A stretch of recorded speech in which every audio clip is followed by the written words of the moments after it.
සිව්හෙළය රකින අභීත ගොවි පරපුරෙහි පාරම්පරික උරුමයන් මතු පරපුරට දායාද කිරීම පිණිස කෙත බත හඳුනන මිනිසුන්ගේ නැවුම් මාධ්‍ය මෙහෙවර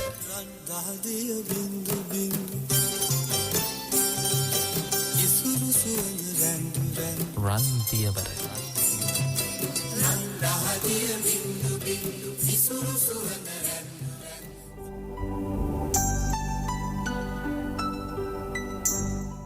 මේ දවස්වල මේ කෘෂිකර්මය පිළිබඳව සමාජයේ කතිකාව දිහා අපි බලපුවාම අපිට හැමදාම දකින්න පුළුවන්කම ලැබෙන්නේ පොහොර ඉල්ලලා තියෙන උද්ඝෝෂණය. අනිත් පැත්තෙන් කාබනික පොහොර නිෂ්පාදනයේට විවිධ ආයතන රාජ්‍ය පෞද්ගලික මට්ටමින් දායක වන අවස්ථා. අනිත් පැත්තෙන් කාබනික වගාවන් වල තියෙන සාර්ථක අස්වැන්න පිළිබඳව. අනිත් පැත්තෙන් මේ වගාවන් විනාශ වී යන තත්ත්වයන් පිළිබඳව.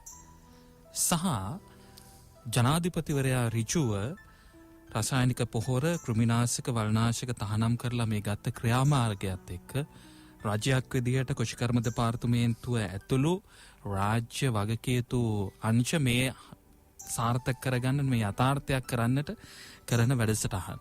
මේ සියල්ල එක්ක තමයි අපිට වර්තමානයේ කෘෂිකර්මාන්තය පිළිබඳව කතිකාවන් විදිහට සමාජය තුළ දකින්නට පිළිවන්කම ලැබෙන්නේ. මේ සියල්ල අතරින් හරි දේ අවබෝධ කරගෙන යථාර්ථයේ තේරුම් අරගෙන යහපත් දිශාවකට මේ රජය සහ ජනාධිපතිතුමා ගත්ත තීරණය යොමු කරවා ගැනීම තමයි අපේ වගකීම බවට පත් වෙන්නේ. නිරන්තරයෙන් රන්දියවර අපි වැඩසටහන තුළ අපේ රටේ කාලීන මාතෘකාවන් එක්කත් අපේ සාම්ප්‍රදායික කෘෂිකර්මයත් ඒ වගේම තාක්ෂණීය සහ නව සොයා ගැනීම එක්ක කෘෂිකර්මාන්තය කියන මේ හැම තැනකදීම අපි නිරන්තරයෙන් කතා කළා. අපි නිරන්තරයෙන් වසවිසෙන් තොර ආහාර පරිභෝජනය සම්බන්ධයෙන් එහි වටිනාකම් පිළිබඳව කතා කළා. නිසා අපිට අමුතුවෙන් මේ තීරණයත් එක්ක යම් තැනකට පරිවර්තනය වෙනවට වඩා අපි කතා කරන් ආපු මේ යම් මාතෘකාවන් ඔස්සේ යහපත් තැනකට පත්කිරීමේ ඒ තීරණයත් එක්ක අපිට එතෙන්න යන්න පුළුවන් මග කොයි වගේද කියන එක සොයා බැලීම තමයි මේ කාලයේදී කළ යුත්තේ. එහිදී මේ පිළිබඳව විශේෂඥයන්ගෙන් මේ පිළිබඳව අත්දැකීම් තියෙන අයගෙන් ඒවා අරගෙන ගොවීන් එක්ක සහසම්බන්ධ වෙලා යම් තාක් දුරකට හරි මේ තත්ත්වයන් මගහරවාගෙන යහපත් තැනකට අපේ කෘෂිකර්මාන්තය ගෙන යන්න පුළුවන් නම් ඒක තමයි වඩා වටිනාකම් බවට පත් වෙන්නේ. ඒ නිසා මේ රසායනික පොහොර තහනමත් එක්ක කාබනික පොහොර භාවිතය තුළ තියෙන වැදගත්කම ඒකට යන්න පුළුවන් මග එහි තියෙන අපිට බාධා මොනවද ඒවා ඉවත් කරගෙන කොහොමද මේ කාලාන්තරයක් මේ රසායනික පොහොරත් එක්ක අපේ පොළව යම් විපර්යාසයකට පත් වෙලා තියෙනවා කියන එක අපි හැමෝම දන්න කාරණයක්.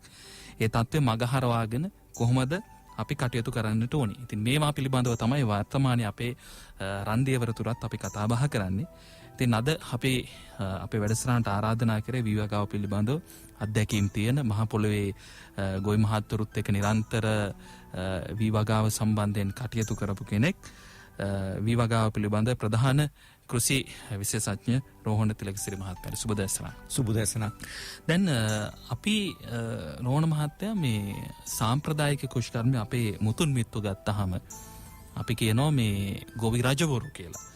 ඔව් නිරන්තරයෙන් අපේ රටේ ප්‍රධාන වගාව විදියට විවගාව පත් කරගෙන කෘෂිකර්මාන්තය අපේ ප්‍රධාන ජීවනෝපාය බවට පත් කරගෙන ඔවුන් සාම්ප්‍රදායික කෘෂිකර්මාන්තය තුළ මේ රසායනික පොහොර කතාවක් ඔවුන්ද අහලා තිබුණේ නැහැ. ඔවුන් ඒවා යොදාගත්තේ නැහැ. කෘමිනාශක වල්නාශක තිබ්බේ නැහැ. හැබැයි ඔවුන් හොඳට වගා කරා. අපේ රට අර පෙරදිග ධාන්‍යාගාරයේ පවා කියන මේ විරුදාවලියලත් එහෙම තැනකට පත් වුණු අතීත ගොවියා. හැබැයි පස්සේ කාලෙක මේ රසායනික පොහොර හඳුන්වා දීමත් එක්ක රසායනික පොහොර නැතුව වගා කරන්න බෑ කියන තැනකට ඇවිල්ලා තියෙන කාලෙක තමයි වර්තමානයේ ජනාධිපතිවරයා මේ තීරණයට එන්නේ. මම කැමතියි මෙන්න මේ ප්‍රස්තුතිය එක්ක අද කතාවට ආරම්භයක් ලබා ගන්න. මෙන්න මේ දෙක අතර තියෙන ඒ වෙනස සහ ඒ දෙක කොහොමද මේ තත්ත්වයන් වලට පත් වෙලා හද වෙනකොට මේ ගත්තු තීරණය දක්වා එන ගමනේදී ඔබේ කියවීම මොකක්ද? මම හිතන්නේ අනුරාධ මහත්මයා අපිට මේ ගැන කතා කරන්න බොහෝ දේ තියෙනවා. මම හිතනවා අපි මීට පෙර මේ වගාව සම්බන්ධ මේ මැදිරියේ ඉඳන් කරපු සාකච්ඡා ගණනාවකදී වරින් වර කාබනික වගාව පිළිබඳවත් යම් යම් අවස්ථාවල අපි කතා කළා. දැන් නෝත් ඒ කතා කරට වඩා වෙනත් තීව්‍රතාවකින් කතා කිරීම සඳහා දැන් පසුබිම සකස් වෙලා තියෙනවා. කෙසේ වෙතත් දැන් අපි ගත්තොත් මේක අපිට බොහෝ වෙලාවට අපි අහනවා දැන් මේ දවස්වල අපිට ඇහෙන්න තියෙන කතාවක් තමයි එක පැත්තකින් මේ කාබනික කෘෂිකර්මය කියන එක. තව පැත්තකින් වචනයක් කියවෙනවා රසායනික කෘෂිකර්මය කියලා.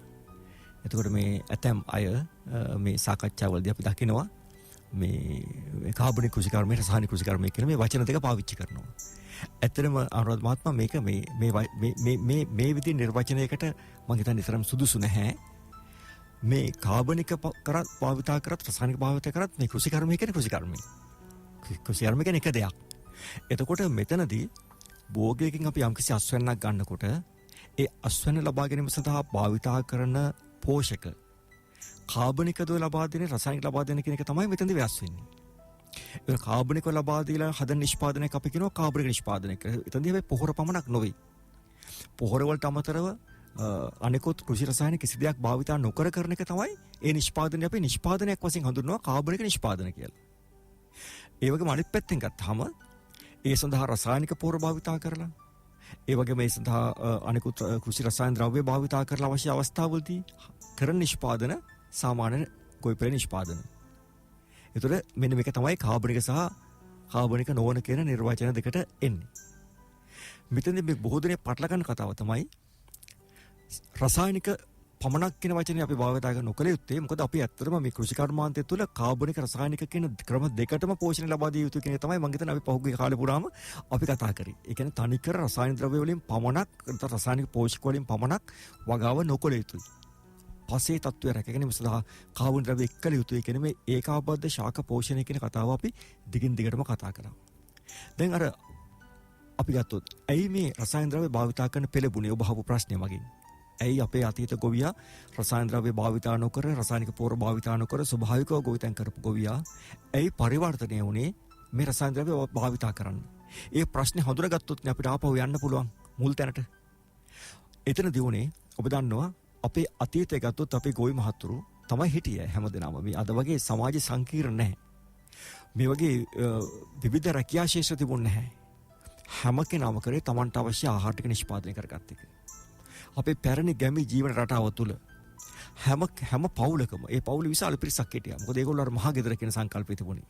ඒ පවුලේ දරුවෝ ගොඩක් ඉන්නවා. මේ අය එක පවුලක් විදිහට ජීවත් වුණේ. ඒතර මේ පවුලේ සියලු දෙනාම ගැහැණු පිරිමි කියලා ભેදයක් නැතුව මේ හැමෝම කලේ කෘෂිකර්මය. දැන් කේත නැත්තම් කුඹුර ගත්තොත් ඒ කන්නේට පිරිමි කට්ටිය ගිහිල්ලා හරක් බැඳලා නගුල බැඳගෙන හරක් අරන් ගිහිල්ලා සීසානවා. ඊට පස්සේ නියර රහිනවා බඳිනවා. කුඹුර මඩ කරගන්නවා. මේ කරනකොට පිරිමි අය මේ ටික කරලා ඊට පස්සේ වී වැපුරුවට පස්සේ කාන්තාවන්ට ලොකු කාර්යභාරයක් එතන තිබුණා. ඒගොල්ලෝ තමයි වල් නෙලන්නේ. අපි කියන නෙළුම් කවි කියන කතාවක් තියෙන්නේ. වල් නෙලනවා. ඒ වගේම වැඩි ගොයම් පෙළ ගලවලා පාළු තැන් වල හිටවනවා. මේ කටයුතු කාන්තාව කරා. ඊළඟට දැන් මම අර ඔබට කලින් කිව්වා මෙතන අපි හරක් පාවිච්චි කරා සීසෑමට. අපි ට්‍රැක්ටර් තිබුණේ නැහැ නේ. එතකොට මේ හරක් ගොයන් නැති කාලේ හිටියේ මේ කුඹුරු වල. හරකයි ගොම ටික වැටුනේ කුඹුරට. තනකොළ ටික මේ හරක කෑවා. මේ හරක වත්තේ බැඳලා හිටියා. හරකගේ කිරි ටික ගෙදර පෝෂණයට ගත්තා. ඊට පස්සේ මේ ගොයම් නැති කාලේ මොනවද කරේ? අපි ගිහලා හේනේ වැඩ කරා. කැලේ කපලගෙන තියලා හේනක් කරනවා. මේකට ඇට ටිකක් කිහිනවා. ඒක තියෙනවා කොරක්කන් තියෙනවා. කැකිරි තියෙනවා. වැටකොළු තියෙනවා. කරවිල තියෙනවා. තක්කලි තියෙනවා. බටු තියෙනවා. මේ හැමදේම මිශ්‍රණයක් විදිහට තිබ්බේ. තනි වගාවක් නෙවෙයි. අලබතල තියෙනවා. මේක මිශ්‍රණයක්. ඇත්තටම මේක මේ ස්වම්පෝෂිත ආහාර රටාවක්. එතකොට හැබැයි මේ ආහාර හැදුවේ මොනකටද? අද වගේ විකුණන්නද පොලේ ගෙනහිල්ලා? සුපර් මාකට් වලට දාන්නද? නෑ. තමන්ගේ පරිභෝජනයේට. ඒ තමන්ගේ ගම ඇතුලේ කරපු පරිභෝජනය පමණයි. හුවමාරුව තිබුණා. දැන් කම්මලේ ආයුධ හදන කෙනාට ගිහිල්ලා අර බවභෝග ටිකක් ගෙහින් දීලා දහන ටිකක් ගෙහින් දීලා උදැල්ලක් හදාගත්තා. කැත්තක් මන්නයක් හදාගත්තා. මේක විකුණුවේ නෑනේ. සරල දීපියවත. එතකොට තමන්ගේ එදිනෙදා අවශ්‍යතාවයට අවශ්‍ය ආහාර ප්‍රමාණය ඉපදවා ගත්තා හැරෙන්න මේගොල්ලන් මහා ලොකු නිෂ්පාදනයක් කළේ නැහැ. වාණිජෝ වගා කරන්න කියන්නේ වාණිජ වගාවක් නෙවෙයි මේ අපි කියන්නේ යපුම් කෘෂිකර්මාන්තය කියලා. දැන් අපේ සමාජයේ කෘෂිකර්මාන්තය විතරක් නෙවෙයි හැම ශේෂ්ත්‍රයක්ම වෙනස් වුණා. අපේ අධ්‍යාපනය වෙනස් වුණා. රැකියා ශේෂ්ත්‍ර වෙනස් වුණා. අපි කාර්මීකරණය වුණා. දැන් අපි ගත්තොත් අද ගන්න රෙදිපිලි කර්මාන්තය බලන්න කොච්චර අපි වෙනස් කළාද කියලා. අපි ඉස්සර ගෙදර ගතපු නැඳුම් කීයද? පැරණි අය. සේවා පැත්ත වැඩි වුණා. වැඩි වුණා. එතකොට මෙවැනි සමාජයේ වෙනස් වෙනකොට දැන් කරත්තෙන් තිරික්කලෙන් ගියා අපි යාන වාහන පාවිච්චි කරන්න ගත්තා. දැන් අපි ගත්තොත් එහෙම ගෙදරක තියෙන ගෘහ උපකරණ, විදුලි උපකරණ කොයිතරම් ප්‍රමාණයක් අපි පරිභෝජනය කරනවද? මේ වෙනසත් එක්ක සමාජය සම්පූර්ණ වෙනස් තැනකට ගියා. එතකොට බොහෝ පිරිසක් කෘෂිකර්මාන්තයෙන් ඈත් වුණා. අර ගුණදාස කපුගේගේ සින්දුව මට හිතනවා වාදනය කරන්න ලැබෙනවා නම් හොඳයි අවස්ථාවක් තියෙනවා නම් අර තියෙනවා අර ගමෙන් නගරයට ගිය ගැන කියවෙන ගීතයක්. අර ගමේ නගරේ විහාල් ටික කියලා එහෙම වහලා ඇති සින්දුව. නේද? අර මුදල් දීගෙන අපි රටට ණය වෙනවා කියලා කතාවක් තියෙනවා. අපේ වගේ නාගරීකරණ වෙලා මේ ගොවි ජනපදයේ හිටපු ජනතාවගේ දරුවෝ අධ්‍යාපනය වෙනස් වුණා. ඒගොල්ලෝ ඉහළ අධ්‍යාපන වලට යනවා. ඉහළ රැකියාව හොයනවා. මේගොල්ලෝ නාගරීකරණය වෙනවා. ගමෙන් ඈත් වෙනවා. දැන් කෘෂිකර්මාන්තය කරන්න ඉතුරු වෙන්නේ සුළු පිරිසක්.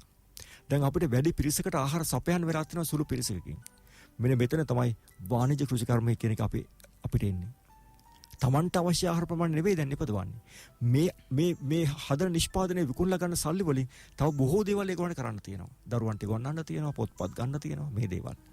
මම මේ ඔබට පැහැදිලි කරන්නේ මොකද්ද මේ යුග පරිවර්තනය කියලා. අන්න එතනදී තමයි අඩු ඒකක ශේෂ්ඨඵලයකින් වැඩි නිෂ්පාදනයක් ලබා ගන්න ඕන කියන තේමාව වෙන්නේ. ජනගහන වර්ධනයත් මේ අතර සිද්ධ වෙනවනේ. මේ ජනගහන වර්ධනය වෙද්දී ආහාර අවශ්‍යතාවය වැඩි වෙනවා. එතකොට අපිට සිද්ධ වෙනවා ඒකක ශේෂ්ඨඵලයකින් වැඩි ආහාර ප්‍රමාණයක් නිපදවන්න. අන්න එතනදී මතුවෙන ගැටලුව තමයි මොනවද මේ ආහාර නිෂ්පාදනය කරනවා කියන්නේ. දැන් භෝගයක් ශේෂ්ත්‍රයේ වැවෙනකොට මේ භෝගය පසෙන් යම් දේවල් ගන්නවා. වාතේනුත් ගන්නවා. දැන් වාතේ කාබන් ඩයොක්සයිඩ් ගන්නේ වාතේ. පසෙන් ගන්නවා ජලය. ජලය සමග ගන්නවා ජලයේ දිය වෙලා විවිධ මූලද්‍රව්‍ය. ඒ අතර තමයි නයිට්‍රජන්, ફોස්ෆරස්, පොටෑසියම්, මැග්නීසියම්, කැල්සියම් මේ සියල්ලක්ම පසෙන් ගන්නේ ජලයේ දිය වූ ද්‍රාවණයකින් තමයි ගන්නෙ. ජලයේ දිය වෙච්ච ද්‍රාවණය. එතකොට අපි මේ භෝගෙන් ඉවත් කරගන්නවා අස්වැන්නක්. මේ අස්වැන්න වශයෙන් අයින් කරගන්නේ මොනවද? ඒත් අර පෝෂකම තමයි. අර ගහේ මුලෙන් මේ උරාගෙන ගහට ගත්ත පෝෂක අපි අස්වැන්න වශයෙන් ඉවත් කරනවා. එතකොට මෙන්න මේ ඉවත් කරන ප්‍රමාණය වැඩි වෙනකොට, ඒ කියන්නේ නිෂ්පාදන ප්‍රමාණය වැඩි වෙනකොට මුලෙන් ලබා ගන්න ඕන පෝෂක ප්‍රමාණයත් වැඩි වෙනවා. ඔන්න ඔතන තමයි අපි ගැටලුවකට මුහුණ දෙන්නේ. කොහොමද මේ පෝෂක සපයන්නේ? අන්නේ පෝෂක ප්‍රමාණය කාබනික ද්‍රව්‍ය දාලා සපයනවා නම් අපි කියනවා කාබනික නිෂ්පාදනයක්. රසායනික පොර භාවිත කරොත් අපි කියනවා ඒක රසායනික කියන වචනේ නෙවෙයි, උතේ කාබනික නෙවෙයි. ඒ සාමාන්‍ය නිෂ්පාදනය. දැන් මේ විදිහට අක්කරයක පරදාව වැඩි කිරීමේ තාක්ෂණය පහුගිය කාලේ අවශ්‍යතාවයක් බවට පත් වෙලා තිබුණා. මොකද අපිට අවශ්‍ය වෙලා තිබුණා රටට ගෙන්නන සහල් ආනයනය අවම කරන්න. ඒ නිසා ඵලදායීතාවය වැඩි කරන්න. මේ ඵලදායීතාවය වැඩි කිරීමේදී අක්කරයක නිෂ්පාදනයේ වැඩි කිරීම තමයි ඉලක්කය වෙලා තිබුණේ. අන්නේ ඉලක්කය කරා යනකොට වැඩි පරදාවක් දෙන භෝග වර්ග භාවිතා කරන්න සිද්ධ වුණා. අපි ඒවට කියනවා වැඩි දියුණු කළ ප්‍රභේද කියලා. දැන් ඔබ වී ගැන හිතන්න. අපි පැරණි වී ප්‍රභේද තියෙනවා. අපි ගත්තොත් එimhe සුවඳැල්, කළු හීනටි, රත්තැල්, ඒ වගේම සූදුරු සම්බා, ඔය විදිහට මුරුංග කායන්, පච්ච පෙරුමාල්. මේ විදිහට අපි වර්ග ගණනාවක් අපේ තියෙනවා. එතකොට මේ වතර අපි ඊට පස්සේ H4 කියන වී වර්ගය 1958 දී නිදහස් කරනවා. 1950 ඒක තමයි පරිවර්තනය කරපු පළවෙනි වී වර්ගය. මේක හදන්න පාවිච්චි කරේ පැරණි වී වර්ගයක්. ඒක තමයි මුරුංග කාය. මුරුංග කායන් කියන වී වර්ගයට මේක ගොඩක් උස නිසා, ඒක ඇද වැටෙන නිසා, ඒකේ අස්වැන්න අඩු නිසා අස්වැන්න වැඩි කරලා ගහ ටිකක් මිටි කරලා ඇද වැටීම අඩු කරලා මේ වර්ගයක් හදනවා. ඒක තමයි H4. මේ H4 හදන්න පිටරටින් ගෙන මාස් කියන වර්ගයත් එක තමයි මිශ්‍ර කරන්නේ. මෙතන ඥාන විකෘතියක් කිසිසේත්ම වෙන්නේ නැහැ. වෙන්නේ ස්වභාවිකව සිදු නොවන විදිහට නොවන නිසා අර ගස් දෙකේ එක ගහක මේ පුෂ්පයේ කලංකයේ මතට අනිත් ගහේ පරාගරන් දාන එකක් තමයි කරන්නේ. දාලා හැදුවා H4. එතනින් පස්සේ ඔන්න අපි කියනවා ඔන්න එක පැරණි දියුණු වී කාණ්ඩය අපි හැදුවා. මෙහෙම ඉස්සරහට එනකොට තවදුරටත් අස්තුන වැඩි කරන්න අවශ්‍ය වුණා. ඒ නිසා මොකද වෙන්නේ? ඔන්න 1968 වෙනකොට දෙනවා BG 11 ඒක තමයි නව දියුණු කාණ්ඩේ. පැලෑටි උසාඩුයි, පඳුර වැඩි, ඒ වගේම ලොකු කරල්, වැඩි අස්වැන්නක්, ඇද වැටෙන්නේ නැහැ. මෙන්න මේ කාරණා ගොඩක් එකතු කරගත්ත ලක්ෂණත් එක්ක BG 11 එනවා. එතන ඉඳන් මේ වෙනකොට අපි ප්‍රභේද 86ක් පමණ නිදහස් කරලා තියෙනවා. දැන් මේ ගමන ගියේ රටේ එදා තිබිච්ච අවශ්‍යතාවයක් එක්ක. මොකක්ද අවශ්‍යතාවය? රටේ ආහාර වැඩි වෙන ජනගහනයට අවශ්‍ය ආහාර නිෂ්පාදනය වැඩි කරන්න. දැන් මෙතනදී අර රෝග සඳහා මේ දිරීර විනාශ කරන්න දිරීර නාශක භාවිතා කරා, කෘමි හානිය આવොත් කෘමි නාශක භාවිතා කරා. මේ මොකද අස්වනු හානිය අවම කරන්න මේ දේවල් කරේ. ගැටලුව තියෙන්නේ අනුරාධ මහත්මයා මෙතනදී අපි වැඩසටහන් ගණනාවකදී කතා කරලා තියෙන දෙයක් තමයි මේ ද්‍රව්‍ය නිවැරදි මාත්‍රාව නිවැරදි පිළිවෙල භාවිතා කරා නම් ඇත්තටම ගැටලුවක් නැහැ. සත්‍ය වශයෙන් නමුත් මේක වුණේ අපේ බොහෝ ගොවි මහතුරු මේව අවභාවිතා කළා. ප්‍රමාණය ඉක්මව භාවිතා කරනවා. අන්න එතන ගැටලුවක් තියෙනවා. මේ ගැටලුව අපි නිරන්තරයෙන්ම සාකච්ඡා කරලා තියෙනවා. එතකොට මේවා ගොඩක් අඩු මිලට ගන්න ලැබුණා වගේම අපි පස්සේ නොමිලේ දෙන්නත් පටන් ගත්තා. ඇත්තටම ඉතින් සහනදායි මිලට සහනාදාර වශයෙන් දෙන්න පටන් ගත්තා. මේක ගොවි මහතුරු හිතනවා පොහොර වැඩියෙන් දාලා වැඩියෙන් අස්වනු ගන්න පුළුවන් කියලා. ඇත්තට මේක එක වැරදි. එතන සිදුවන්නේ හානියක්. ඒ හානියට අපි මුහුණ දුන්නා. ඒ නිසා මේ ප්‍රශ්නේ දෙපැත්තක් තියෙනවා. ඒක තමයි මම මෙච්චර මේ පැහැදිලි කරේ. ඒතකොට මේ රසායන ද්‍රව්‍ය භාවිතා කිරීමේදී කරන්නේ අපි දැන් නයිට්‍රජන් අවශ්‍යතාවයේදී ඉතා සුළු ප්‍රමාණයක රසායන ද්‍රව්‍ය පාවිච්චි කරලා නයිට්‍රජන් අවශ්‍යතාවය සපුරන්න පුළුවන්. නමුත් කාබන් ද්‍රව්‍ය භාවිතා කරනකොට අපිට ඒ තරම් ඉක්මනින් එක සපයන්න අපහසුයි. මෙන්න මේක තමයි මේ වගා ක්‍රම දෙකේ තියෙන වෙනස. මම හිතන්නේ මේ වෙනස හඳුනා ගැනීමෙන් අපි දැන් මේ අලුත් පියවරත් එක්ක ඉස්සරහට යන්නට ඕනේ. අර ඔබ කිව්වාගේ මේ මුල හඳුනා ගැනීම වඩා වැදගත් වෙනවා. එහෙම නැති වුණොත් එහෙම සමහර වෙලාවට මේ එන ප්‍රශ්න වලට මුහුණ දෙන්න බැරි වෙයි. අපිට කාලයක් යයි ඉවසන්න වෙයි. යම් කැපකිරීම කරන්න වෙයි මේ තීරණයත් එක්ක. ඒ නිසා මේ තීරණය යහපත් තැනකට යොමු කරවා ගැනීම ගොවි මහත්තුරු ඒ සදා පෙළගැස්වීම මේ දැනුම් සම්භාරයන් එකට මුසු කරලා යහපත්ව යොදා ගැනීම කියන කාරණේ තමයි වඩා වැදගත් වෙන්නේ. රෝහණ මහත්තයා ඒ වගේම තමයි දැන් මේ අතීත ගොවියා එහෙම කරලා අපි යම් තැනකදී රසායනික බවට පත් වෙලා දැන් ආපහු කාබනික බවට පත් වෙනකොට මේ අපිට අභියෝගයක් තියෙනවානේ. අපි පසේනේ මේ අපේ භූමියේනේ දැන් මේ කාබනික වගාවත් කරන්න වෙන්නේ මේ මෙතෙක් කල් අපි රසායනික වගා කරපු භූමියේ. දැන් මේක කොහොමද ඇත්තටම මේ භූමිය පත් වෙලා තියෙන ඉරණම පිළිබඳව විවිධාකාරයෙන් කතා වෙනවා. මේක අභියෝගයක්ද අපිට කොහොමද මෙතනදී ඔබ කොහොමද මේක දකින්නේ? මේක ඇත්තටම මේක අභියෝගයක් තියෙනවා. ඒ අභියෝගය ඔබ ඔය කතා කරපු පස ගැන පමණක් නොවේ. පස ගැන තියෙන අභියෝගය අපිට ජය ගන්න පුළුවන්. ඒක එච්චර ලොකු ප්‍රශ්නයක් නෙවෙයි. මොකද මේ ශුද්ධ ජීවීන් කියලා කියන්නේ ඔබ දන්නවා බැක්ටීරියා දිලීර තමයි මෙතන විශේෂයෙන් අපි ශුද්ධ ජීවීන් හැටියට සැලකන්නේ. මේගොල්ලෝ ඇසට පේන අය නෙවෙයි. මේ බැක්ටීරියා කියන අය ගුණණය වෙන්නේ අති විශාල වේගයෙන්. මම සිතා සරල උදාහරණයක් ඔබට කියන්නම්. අපි කිරිටියක් අරගෙන එළ කිරිටියක් ගෙනවා කියන්නේ උදේ අපි බොන්න.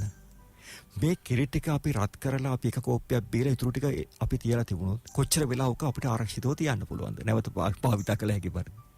වැඩි වෙලා තියන්න බෑ. ඒක ඉක්මනින්ම කැටි ගහනවා. මොකද මේ වාතයේ ඉන්න ශුද්ධ ජීවීන් නිසා. හිතන්න බිත්තර කටුවක් බිඳලා මේ බිත්තරේ වාතයට විවෘතලා කොට පොඩි වෙලාවයි තියන්න පුළුවන්. ඒක නරක් වෙනවා. පළතුරක් කපලා තියන්න පුළුවන්ද? බෑ, නරක් වෙනවා. අපේ ආහාර ටික උයප් එක ටිකක් වෙලා පරක් වුණොත් නරක් වෙලා පිනුල් වෙලා. මේ මොනවද මේ ශුද්ධ ජීවී ක්‍රියාකාරීත්වය? අපේ ඝර්ම කලාපීය රටක ඉන්නේ. ජපානයේ වගේ රටක් ගත්තොත් නැත්නම් සෞම්‍ය කලාපයක නැත්නම් ශීත රටවල් ගත්තොත් ඒගොල්ලන්ගේ පසේ ශුද්ධ ජීවී ක්‍රියාකාරීත්වය ඉතාමත් මාඩුයි. මොකද ඒගොල්ලන්ගේ රටේ මේ එක කාලයකට විතරයි සූර්යාලෝකය ලැබෙන්නේ. එතකොට ඒ කාලේ වගා කරලා ඒ කොළ ටික හැම්බිමට වැටෙනවා, අස්වනු පළදව නෙලා ගන්නවා. ඊළඟට එන සීතලත් එක්ක වැටෙන අයිස් වලින් අරක යට වෙලා යනවා. ඔබ දන්නවා අයිස් වලින් යට වෙලා ගියාම ඒක ෆ්‍රිජ් එකේ දැම්මා වගේ නරක් වෙන්නේ නැහැ. ශුද්ධ ජීවී ක්‍රියාකාරීත්වය අඩු වෙනමුත් අපේ 365 දවසම අපිට සූර්යාලෝකය තියෙනවා. පසේ තෙතමනේ තියෙනවා. ගහක් යට බලන්නකෝ හරකේ ගොම්බෙට්ටක් දැම්මොත් දවස් කීයක් ඒ ගොම්බෙට්ටක් වශයෙන් තියෙද කියලා. තියෙන්නේ නැහැ. ගහක් යට වැටෙන කොළරොඩු කොච්චර ඉක්මනින් දි รา පත් වෙනවද? අපිට තියෙන එක ප්‍රශ්නයක්. ඒක දි รา පත් වීමේ වේගය ඉතා වැඩි. ශුද්ධ ජීවීන් අපිට පසට දැන් අපිට සමහරට අපිට අසන්න ලැබෙනවා මේ පස අර මරණු පසක් කියන වචන වගේ භාවිතාව වෙන අවස්ථා නෝත් ඒ නිසා තමයි පහුගිය කාලේ පුරා මගේ වැඩසටහන් වලදී මම මේ මෙතනම අපි සාකච්ඡා කරලා තියෙනවා. අපි හැම විටම කිව්ව දෙයක් තමයි තනිකර රසායන ද්‍රව්‍ය භාවිතා කරන්න එපා. හැම විටම කාබන් ද්‍රව්‍ය භාවිතා කරනවා. මොකද කාබන් ද්‍රව්‍ය කියන්නේ පස සුවපත් කරන බෙහෙතක් හැටියට තමයි අපි සැලකුවේ. ඒ නිසා අපි කෘෂි කර්මාන්තයේදී විද්‍යාත්මක කෘෂි කර්මාන්තයේ අපි හැම විටම හිටියේ අන්තික නෙවෙයි රසායනික අන්තයක් කියලා එකක් වෙයි තිබුණේ නැහැ. අපි හැම විටම කියපු දෙයක් තමයි දැන් උදාහරණයක් වශයෙන් වීවගාව ගන්න පොත් මම වීවගාව සම්බන්ධ කතා කරන්නම්. අපි හැම විටම කිව්වා කුඹුරේ පිදුරු කුඹුරට එකතු කරන්න. පිදුරු ගෙන තියන්න එපා. එතකොට අර ඒ පිදුරු දි รา පත් වීම පස්සේ එකතු වෙන කාබන් ද්‍රව්‍ය. මේ කාබන් ද්‍රව්‍ය විශේෂ බෙහෙයක් කරනවා. ඒ තමයි පසේ තියෙන කැටායන හෝම උදාරිතාවය නැත්තම් පෝෂක රඳවා ගැනීම හැකියාව වැඩි කරනවා. එතකොට අපි රසායනික පොර දැම්මත් ඒ රසායනික පොර අපතේ නොයා පසේ රඳවා ගැනීමේ ශක්තිය හැකියාව විතර ලැබෙනවා. ඊළඟට ඒකවල ශුද්ධ පෝෂක සපයනවා. මේ විදිහේ ලොකු අනික තෙතමනේ රඳවා ගන්නවා. ඊළඟට අපි විභාගයට කිව්ව නිරන්තරයෙන්ම 10 අඟුරු දාන්න කිලෝ 250ක් අක්කරකට. මේක අපි දිගින් දිගට කියව කතාවක්. ඊළඟට මගේ අර කරපු විශේෂ වැඩසටහන් වල අපි කියලා තියෙනවා අපේ පැකේජ් එකේ අපි කියලා තියෙනවා අක්කරයට කුකුල් පොර හෝ ගොම පොර හෝ ටොන් එකක් දාන්න කියලා. අපි මේ කාබනික පොර දාන්න කිව්වේ මේ තනිකර රසායනික පොර පමණක් දිගින් දිගට භාවිතා කිරීම සුදුසු නොවන නිසා. එසේ සුදුසු නොවන නිසා කාබනික පොර සමග ඒකාබද්ධ වෙන අපි එකට කියනවා IPNS කියලා අපි හඳුන්වන නැත්නම් ඒකාබද්ධ පැලෑටි පෝෂකය. පෝෂණ ක්‍රමවේදය. ඒකාබද්ධ පැලෑටි පෝෂණය. කාබනික සහ රසායනික දෙකේ සංයුතියක්. හැම විටම මේක තමයි අපි විශිෂ්ට විදිහට දැක්කේ. එතකොට දැන් අර ඔබ මගෙන් අහපු දේ තමයි අපි 100% කාබනික කිරීම තුළ අභියෝග මතුවෙනවද කියලා. ඇත්තටම අභියෝග මතුවෙනවා. ඒ අභියෝග වලට මුහුණ දීම සඳහා අප සූදානම් විය යුතුයි. ගොවි ජනතාව සූදානම් විය යුතුයි. පාරිභෝගිකය සූදානම් විය යුතුයි. එහෙම නැතුව අපේ මේ අපි බොහෝ වෙලාවට දකිනවා මේ වෙන විට බොහෝ දෙනෙක් කතා කරන්නේ අර පස පිළිබඳ පසේ ශුද්ධ ජීවීන් පිළිබඳ පමණයි. ඒ ප්‍රමාණවත් නැහැ. දැන් අපිට මේ හැරවුම් ලක්ෂයකට අවිලා තියෙනවානේ. දැන් තර්ක කරලා වැඩක් නැහැනේ මේක කරන එක හරිද මේක මේක කළ යුතු දෙයක්ද මේක කරන්න පුළුවන් දෙයක්ද. එහෙම තර්කයක් දැන් අපිට ගොඩනගන්න බෑ. මොකද අපි රජයේ සේවකයෝ හැටියට මහ ජනතාවගේ බදු මුදලෙන් වැටුප් ලබන රජයේ සේවකයෝ හැටියට කුචිකරණ දෙපාර්තමේන්තුවේ නිලධාරීන් හැටියට අපි අනිවාර්යෙන් බැඳී සිටිනවා රජය ගන්නා තීරණ ක්‍රියාත්මක කරන්න. ඒක අපේ වගකීමක්. බැහැර වෙන්න බෑ. ඔබ දන්නවා මැතිවරණ කටයුතු උදාහරණයක් වශයෙන් ගන්න. අපිට පෞද්ගලික දේශපාලන අදහස් තියෙන්න පුළුවන්. නමුත් අපිට වේදිකාවල මැතිවරණ මේ ආමන්ත්‍රණය කරන්න බෑ. කිසියම් පක්ෂයක් ප්‍රවර්ධනය කරන්න බෑ. මැතිවරණ රාජකාරිවලදී කිසියම් පක්ෂයකට පක්ෂපාතීව ඡන්දවල කටයුතු කරන්න බෑ. අපි අපක්ෂපාතීව කටයුතු කළ යුතුයි.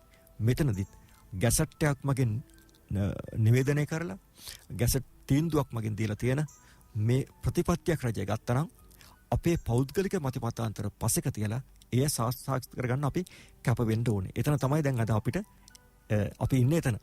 දැන් අර මම අභියෝග ගැන කතා කරා. ඔබ ඇහුව අභියෝග ගැන. ඒ එක අභියෝගයක් තමයි පස පුනරුත්ථාපනය කිරීම. ඒක අතිවිශාල ගැටලුවක් නෙවෙයි. මොකද මේ පසට කාබන් ද්‍රව්‍ය එකතු කරාම මේ පසේ තියෙන ශුද්ධ ජීවී පෝෂණය හරි ඉක්මනින් මැති වෙනවා. ශුද්ධ ජීවීන් පසේ නැත්තම් මේ දාන කාබන් ද්‍රව්‍ය එලෙසම තියෙන්න ඕනේ.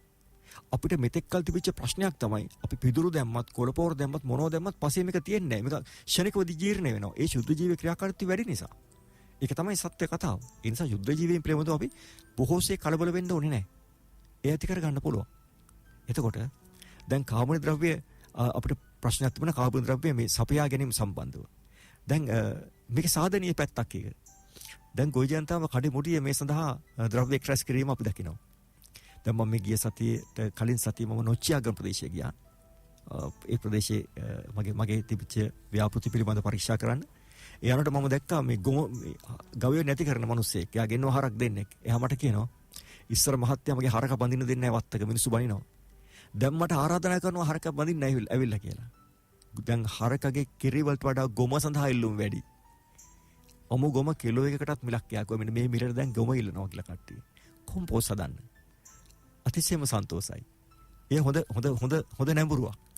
එවැනි පරිවර්තනයක් සිදු වෙලා තියෙනවා. දැන් අපිට රසායනිකව මේ පෝෂක ලබා දුන්නා නම් අර වගේ පෙළඹවීමක් ඇති වෙන්නේ නැහැ.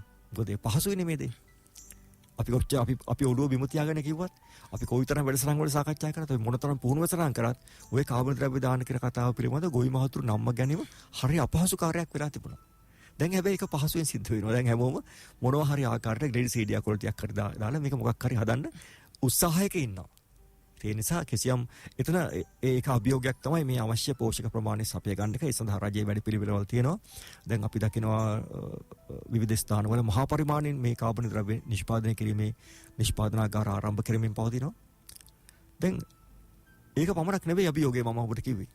මොකක්ද ඒ අභියෝගයන් ටිකත් අපි කතා කරමු. මේ අපිට ගීතම විරාමයකට ගිහලා පැය පුවත් ප්‍රකාශයෙන් පස්සේ අපි අද මේ රන්දේවර තුල රසායනික පොහොර තහනමත් එක්ක කාබනික වගාවට යොමු වීමත් එක්ක වී වගාව විශේෂයෙන්ම අපි පදනම් කරගෙන ගොවි මහත්තුරු කොහොමද ඒ සඳහා සූදානම් විය යුත්තේ, මේ අභියෝග ටික කොහොමද තේරුම් අරගෙන අපි මේ යහපත් ක්‍රියාවත් එක්ක අනුගත වෙලා ඉස්සරහට යන්නේ කියන එකයි අපි කතා කරමින් ඉන්නේ.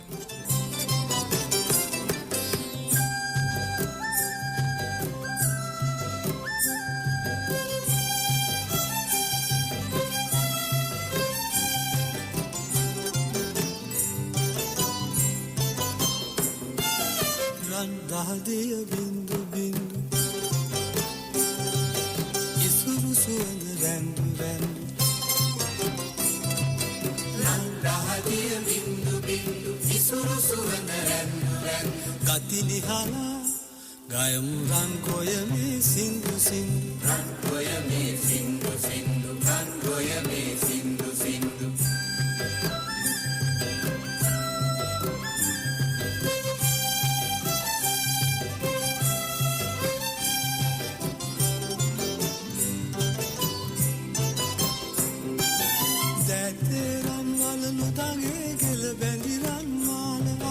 රන් කොයමේ දෙලන නගේ සිරියාවයි රටට මගේ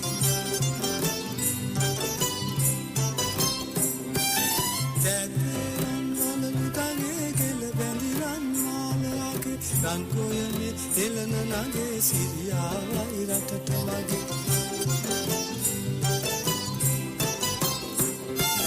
නෙල් කෙතේ ලන්දු ලන්දු සොඳුරු කිඳුරු ලන්දු ලන්දු නෙළුම් කෙතේ ලන්දු ලන්දු සොඳුරු කිඳුරු ලන්දු ලන්දු දෙවි පිහිටෙන් ගයමු රන් ගොයමේ සින්දු සින්දු රන් ගොයමේ සින්දු සින්දු රන් ගොයමේ සින්දු සින්දු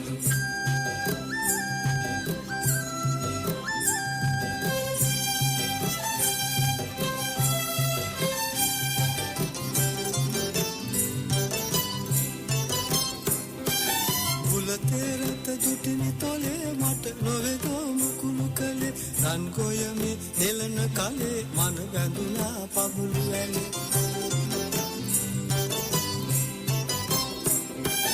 බුලතේ රත දුටිනි තොලේ මට නොවේදෝ මුකුළු කලේ රන් ගොයමේ හෙලන කලේ මන බැඳුනා පබුළු ඇලේ රන් දහදිය බින්දු බින්දු සුවඳ රැඳු රැඳු රන් දහදිය බින්දු බින්දු ඉසුරු සුවඳ රැඳු රැඳු ගති නිහලා ගයමු රන් ගොයමේ සින්දු සින්දු රන් ගොයමේ සින්දු සින්දු රන් ගොයමේ සින්දු සින්දු රන් ගොයමේ සින්දු සින්දු රන් ගොයමේ සින්දු සින්දු රන් ගොයමේ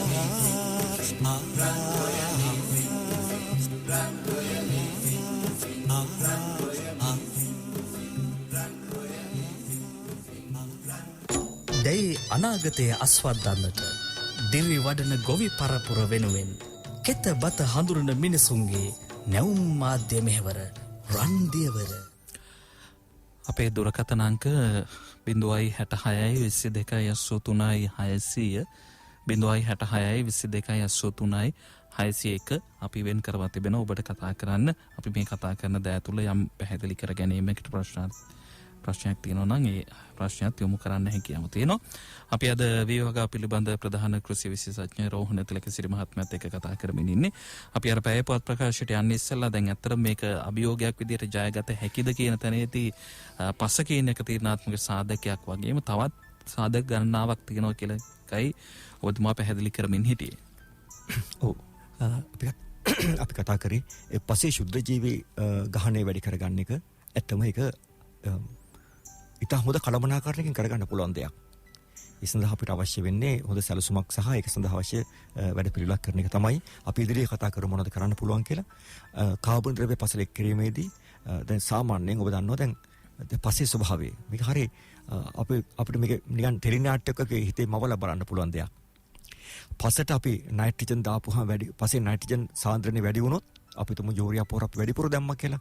නයිට්‍රජන් සාන්ද්‍රණය වැඩි වෙනකොට ඒක ශුද්ධ ජීවී කාණ්ඩයක් වැඩි වෙනවා. ඒ තමයි මේ නයිට්‍රිහාරී බැක්ටීරියා නයිට්‍රජන් ඉවත් කරන බැක්ටීරියා කාණ්ඩය වැඩි වෙනවා. මොකද ඒගොල්ලන් හදන්නේ අර වැඩිපුර නයිට්‍රජන් ටික අයින් කරන්න. ඇමෝනියා ගෑස් කරලා යවනවා, නයිට්‍රජන් ඩයොක්සයිඩ් කරලා යවනවා, නයිට්‍රජන් ඔක්සයිඩ් කරලා යනවා, නයිට්‍රජන් ගෑස් විතර යවනවා. මේ විදිහට මේ නයිට්‍රජන් ටික හැකි ඉක්මනින් ඉවත් කරලා පස්සේ නයිට්‍රජන් මට්ටම පහත දාන්න තමයි මේ බැක්ටීරියා ටික ක්‍රියාත්මක වෙන්නේ. ඒ වෙනකොට නයිට්‍රජන් තිර කරන අර බැක්ටීරියාවන්ගේ ක්‍රියාකාරීත්වය අඩු වෙනවා. නමුත් නයිට්‍රජන් එක් නොකර අපි කාබන් ද්‍රව්‍ය දාලා තියෙනකොට දැන් අපි දැන් සාමාන්‍යයෙන් අපි කරන්නේ ඒක නේ නයිට්‍රජන් අපි භාවිත කරන්න කියලා කිව්වේ අඩු ප්‍රමාණ වලින් වරින් වර අපි කියන ස්ප්ලිට් ඇප්ලිකේෂන් නැත්නම් කඩින් කඩේ දීම කරන්න කිව්වේ අන්නේ තේරුම නිසා. හැබැයි අපි ගොවි මාත්‍රු කරේ මොකක්ද දන්නවද? අර නයිට්‍රජන් ඔක්කොම එක තොගයකට දාලා කඩෙන් මදි කියලා තව ගෙනත් දානවා. ඒකයි මම කිව්වේ අවභාවිතයක් කරා කියලා. නමුත් කොහොම අපි දැම්මත් නයිට්‍රජන් යම් කාලයක් යනකොට නයිට්‍රජන් අඩු වෙනවා පස්සේ. වැඩි කාලයක් තියාගන්න බෑ. ඒ අඩු වෙනකොට ඔන්න නයිට්‍රජන් වැඩි කරන ශුද්ධ ජීවීන් එකතු කරන ශුද්ධ ජීවීන්ගේ ගහණය වැඩි වෙනවා. වැඩි වෙලා ඒගොල්ලෝ මොකද කරන්නේ? අර අවකාශයේ තියෙන මේ වාතයේ තියෙන නයිට්‍රජන් අරගෙන තිර කරනවා. ඉතින් මේ ක්‍රියාවලිය සිද්ධ වෙනවා. ඒතකොට කාබනික වගාවකදී අපි කාබන් ද්‍රව්‍ය පස්සේ එකතු කරලා මේ වගාව කරගෙන යනකොට මේ නයිට්‍රජන් තිර කරන බැක්ටීරියා වල ක්‍රියාකාරීත්වය අනිවාර්යෙන් වැඩි වෙනවා. ඒක එච්චර ලොකු ප්‍රශ්නයක් නෙවෙයි. මම අභියෝග කියලා කිව්වේ අපි මෙතෙක් අපේ මේ මාතෘකාවල භාජන නොවෙච්ච මේ මාධ්‍ය වැඩසටහන් වල සාකච්ඡා භාජන නොවෙච්ච පැතිකඩවල් තව කීපයක් තියෙනවා. අපි ඒ ගැන කතා කළ යුතුයි. ඒ තමයි අනිවාර්යෙන් අපි දන්නවා කාබනික නිෂ්පාදනයක් කරද්දී නිෂ්පාදන ප්‍රමාණය අර රසායනික ද්‍රව්‍ය යොදා ගන්න නිෂ්පාදන මට්ටමටම අපිට ගේන්න අපහසුයි. යම් අඩුවක් වෙනවන්නේ අස්වැන්නේ. එතකොට අපි අද ගත්තොත් ඔබ දන්නවා මේ අපි මේ රංගිරි ගුවන්විදුලියේ මේ මැදිරිය තුල ඉන්නේ. අපිට කිලෝමීටර් 2-3ක් එහා පැත්තේ තියෙනවා වෙළඳ කලාපේ ආර්ථික මධ්‍යස්ථානය. දවසකට මෙම ආර්ථික මධ්‍යස්ථානයේ ඉවත දමන ටොන් ගණන හිතන්න කොච්චරද කියලා. ලොරි ගණන මොන තරම් එරවලු කන්දක් අපි ගිහිල්ලා අලින්ට කන්න කැලේ හලනවද? මෙන්න මේ වගේ අපිට සිද්ධ වෙනවා. ඒකට අර නිෂ්පාදනය අඩු වෙනකොට ඒක රැක ගන්න නම් අපිට අනිවාර්යයෙන්ම අස්වනු හානි පශ්චාත් අස්වනු හානි අවම කරන්නව සිද්ධ වෙනවා. කළ යුතුමයි. ඒ නිසා ඒ පැති ගැනත් අවධානය යොමු කළ යුතුයි. ඒ කියන්නේ ගොවියා නිෂ්පාදනය කළා ගොවි පොලෙන් එළියට ගන්න එළවලු ටික පරිභෝජනයේ 100ට වැඩි ප්‍රතිශතයක් පරිභෝජනය කරන තත්ත්වය දක්වා අපිට හැඩ ගැහෙන්න සිද්ධ වෙනවා. එහෙමනම් ඒක තව දාමයකට අපිට යන්න වෙනවා. මෙන්න මේ කියන පශ්චාත් අස්වනු හානි වැළැක්වීම. නැත්තම් මේක අපිට යථාර්ථයක් කරගන්න අමාරු වෙනවා. නැත්තම් අපිට අරුබුද වලට මුහුණ දෙන්න සිද්ධ වෙනවා. ඊළඟ කාරණේ නිවසට යන්න වෙනවා අපේ කුස්සියට. අද ඔබ බලන්න අපි ආහාර පරිභෝජන රටාව කොයි මට්ටමද තියෙන කියලා. බොහෝ නිවාසවල මගේ නිවසත් ඇතුළු අපි බලන්න අපි උයන ආහාර වලින් කොච්චරද පරිභෝජනය කරන්නේ කියලා. පිඟානට බෙදා ගන්න ආහාර වලින් කොච්චරද පරිභෝජනය කරන්නේ කියලා හෝටල් වලට කියලා බලන්න. ඩස්බින් එකට දාන ආහාර ප්‍රමාණය කොච්චරද කියලා. මෙන්න මේ රටාව වෙනස් කරන්න සිද්ධ වෙනවා. මම එක්තරා අවස්ථාවක දකුණු කොරියාවේ සංචාරයකදී අපි රාත්‍රී ආහාර ගන්න හෝටලයකට ගියා. මේ හෝටලෙට යනකොට ඒ හෝටලේ තියෙන විශේෂත්වය තමයි කන කෑම වලට නෙවෙයි අය කරන්නේ. හැම කෙනාටම එක මුදලක් අය කරලා තමයි ඇතුළට ගන්නෙ. කාල සීමාවක් දෙනවා. ඒ කාලය විතරයි ඇතුළට දෙන්න පුළුවන්. කැමති ඕනෙම කෑමක් ගන්න පුළුවන්. විවිධ කෑම වර්ග තියෙනවා. ඕනෙම කෑමක් කරා ඕන ප්‍රමාණයක් ගන්න පුළුවන්. අර මුලදී අය කරන ගාන විතරයි අතර බුෆේ සිස්ටම් එකට. දැන් මෙතන අපි එකම නීතිය තමයි පිඟානේ කෑම ඉතුරු වුණොත් ඩොලර් එක දඩයක් ගන්නවා. ඉතුරු කරන්න බෑ. ඒ කියන්නේ අපතේ දෙමීම නවත්තලා තියෙනවා. එතකොට Tamanට කන්න පුළුවන් ප්‍රමාණය විතරයි බෙදාගන්නේ. අද අපි ගත්තොත් එහෙම අපි වෙඩින් එකට කියලා දකිනවා අපි දකිනවා අර මේ කොනේ සිට අනික් කොන දක්වා තියෙනවා. අපි ෆ්‍රයිඩ් රයිස් උත් බෙදා ගන්නවා, සුදු වතුත් බෙදා ගන්නවා, රතු වතුත් දා ගන්නවා, නූල්ස් උත් දා ගන්නවා. අර තියෙන හැම જાතියෙම බෙදාගෙන මේකෙන් චුට්ටක් කාලා ඔක්කොම ටික හලනවා කියලා ඩස්බින් එකට. කන්න තැනක් නැහැ. මේක අපරාධයක් නෙවෙයිද කියන්නේ. අපි එතකොට තව කුසගින්නේ පෙළන කුසගින්නේ මේ යන්න ඉන්න විශාල පිරිසක් ජීවත් කරවන්න පුළුවන් මේ ආහාර පරිභෝජන රටාව වෙනස් කරමු. ඊළඟට අපි කුස පුරා ආහාර කන එක. මට මතකයි අපේ හිටපු ජනාධිපති ජේ.ආර්. ජයවර්ධන මහත්මයා වරක් කිව්වා මම ඉන්නේ ගොඩක් බඩගින්න කියලා. එයා රැයට කන්නේ ගොඩක් අඩුවෙන්. දැන් අපේ බෞද්ධ අපේ භික්ෂුන් වහන්සේලාගේ රටාව තුලත් රාත්‍රී ආහාරය නැහැ. මොකද මේ? ඇත්තටම ලෙඩ අඩුයි. මේ දියවැඩියාවට ප්‍රධාන හේතුවක් අපේ රැයට වැඩියෙන් කන එක. කාලා අපි කරන්නේ නිදාගන්න එක. මම මේ කියන්නේ රැයට කන්න එපා කියන එක නෙවෙයි. කෙනෙක් මේක වරදවා වටහාගෙන ප්‍රශ්නයක් අහන්න පුළුවන්. ඔය හදන්න රැයට කන්න එපා කියන එක නැහැ. කියන්නේ අපි කන ප්‍රමාණය අපේ අවශ්‍යතාවයට වඩා වැඩි. අපි ගොඩක් පිෂ්ඨ ආහාර ගන්නවා. පිෂ්ඨ ආහාර වලින් අපි ලබා ගන්න ශක්තිය. ශක්තිය අවශ්‍යනේ වැඩ කරන්න. වැඩ කරන්න නැතුව ශක්තිය ගන්නෙ මොකටද? අපේ ශරීර ක්‍රියාකාරීත්වයේ අඩුව. මහන්සි වෙන්නේ එක තැනක ඉන්නවා, කාර්යාලේ ඉඳගෙන ඉන්නවා, යන්නේ වාහනේ, ගෙදරින් වාහනේට නගිනවා, ගිහලා කාර්යාලිකයෙන් වාහනෙන් බහිනවා, ගිහලා ඔෆිස් එකේ ඉඳගෙන ඉන්නවා. හවසට ගෙදර එනවා, කාලනේ දිනනවා. මේ ජීවන රටාවට අර තරම් ආහාර ප්‍රමාණයක් ගන්නකොට එතනම ලෙඩ වෙනවා. දියවැඩියට ප්‍රධාන හේතුවත් ඒකයි. ස්ථූල භාවයට ප්‍රධාන හේතුව ඒකයි. අද මේ රටේ ස්ථූල භාවය වැඩි වෙමින් පවතිනවා. අපි තෙල් කෑම වැඩිපුර ගන්නවා. පිෂ්ඨ කෑම වැඩිපුර ගන්නවා. මේ ආහාර රටාව පවා වෙනස් වෙ යුතුයි. මම එක කිව්වේ අභියෝග තියෙනවා අපිට ජය ගන්න. එහෙනම් අපි ජනතාව දැනුවත් කරන්න ඕනේ ඒ ආකාරයටත් හැඩ ගැහෙන්න කියලා. දැන් මේක අර මම කිව්ව වරදව වටහා ගන්න එපා. මේ කෑම කන්න එපා. මේ බඩගිනින කියන කතාව නෙවෙයි මම මේ කියන්නේ. මේ නාස්තිය සහ අපේ ආහාර පරිභෝජන රටාව වෙනස් කරගත්තේ නැත්තම් මෙවැනි කාබනික පරිවර්තනයක් යනකොට ඒකත් අපිට අභියෝගයක් වෙනවා. ඒ නිසා මේ හැම පැතිකඩක් දිහාම අපිට බලන්න සිද්ධ වෙනවා. ගොවි මහතාගේ ආර්ථික දිහා බලන්න වෙනවා. ගොවියට එතකොට කාබනික වගාවක් කරලා ලබා ගන්න අස්වැන්නට සරලන මුදලක් යාට ලැබෙන්න සිද්ධ වෙනවා. එතකොට අපිට නාස්තියකින් තොරව මේක පාවිච්චි කරොත් තමයි මේ කාර්ය සාක්ෂාත් කරගන්න පුළුවන් වෙන්නේ. අනිත් රෝහණ මාතේ දැන් එහෙම අපි තැනක ඉන්නකොට මේ සමාජයෙන් නැගෙන එකක් තමයි එක පැත්තකින් විරෝධතාවයක් විදියට මේ ගමන යන්න බෑ.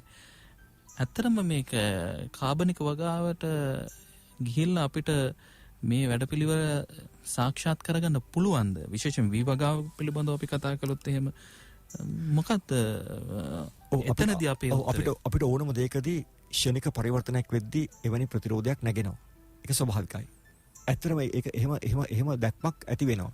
මොකද අපි පුරුදු වෙලා තියෙනවා මේක දෙයක් කරන්න වෙනස් කරන්න වෙච්ච එක මම අපිට එක පාටේ වෙනස කරගන්න බැරි වෙනවා. ඒ ගොවි මහතුන්ට ඒක ලෙසම සිද්ධ වෙනවා. මොකද ඊටා පහසුවෙන් රසායනික පොරට කියලා ඉහලා මේ වගාව කරගෙන මේකට කාබනික පොර දාලා මේක කරන්න ගියාම එයාට අපහසුතාවට මුහුණ දෙන්න සිද්ධ වෙනවා. ඒ වගේම රෝග පරිබෝධ හානි වලදීත් ඒවට මුහුණ දෙන ආකාරයේ ප්‍රශ්න මතුවෙනවා. නමුත් ඒ සඳහා ක්‍රමවත් වැඩපිළිවෙලක් එක්ක කාලයත් එක්ක මේකට හැඩ ගැහෙන්න හැකියාව ලැබෙනවා.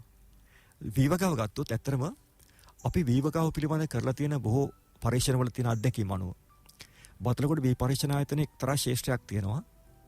අවුරුදු මේ වන විට 40කට ආසන්න කාලයක් කිසිදු පොහොරක් දාපු නැති ශේෂ්ත්‍රයක් තියෙනවා. ඒක රසායනික පොහොරකුත් නැහැ, කාබනික පොහොරකුත් නැහැ. මේකේ අපි හැමදාම වී වර්ග කීපයක් වගා කරනවා, පොඩි පේලි වලට වගා කරනවා. ඔබ පිළිගන්නවද?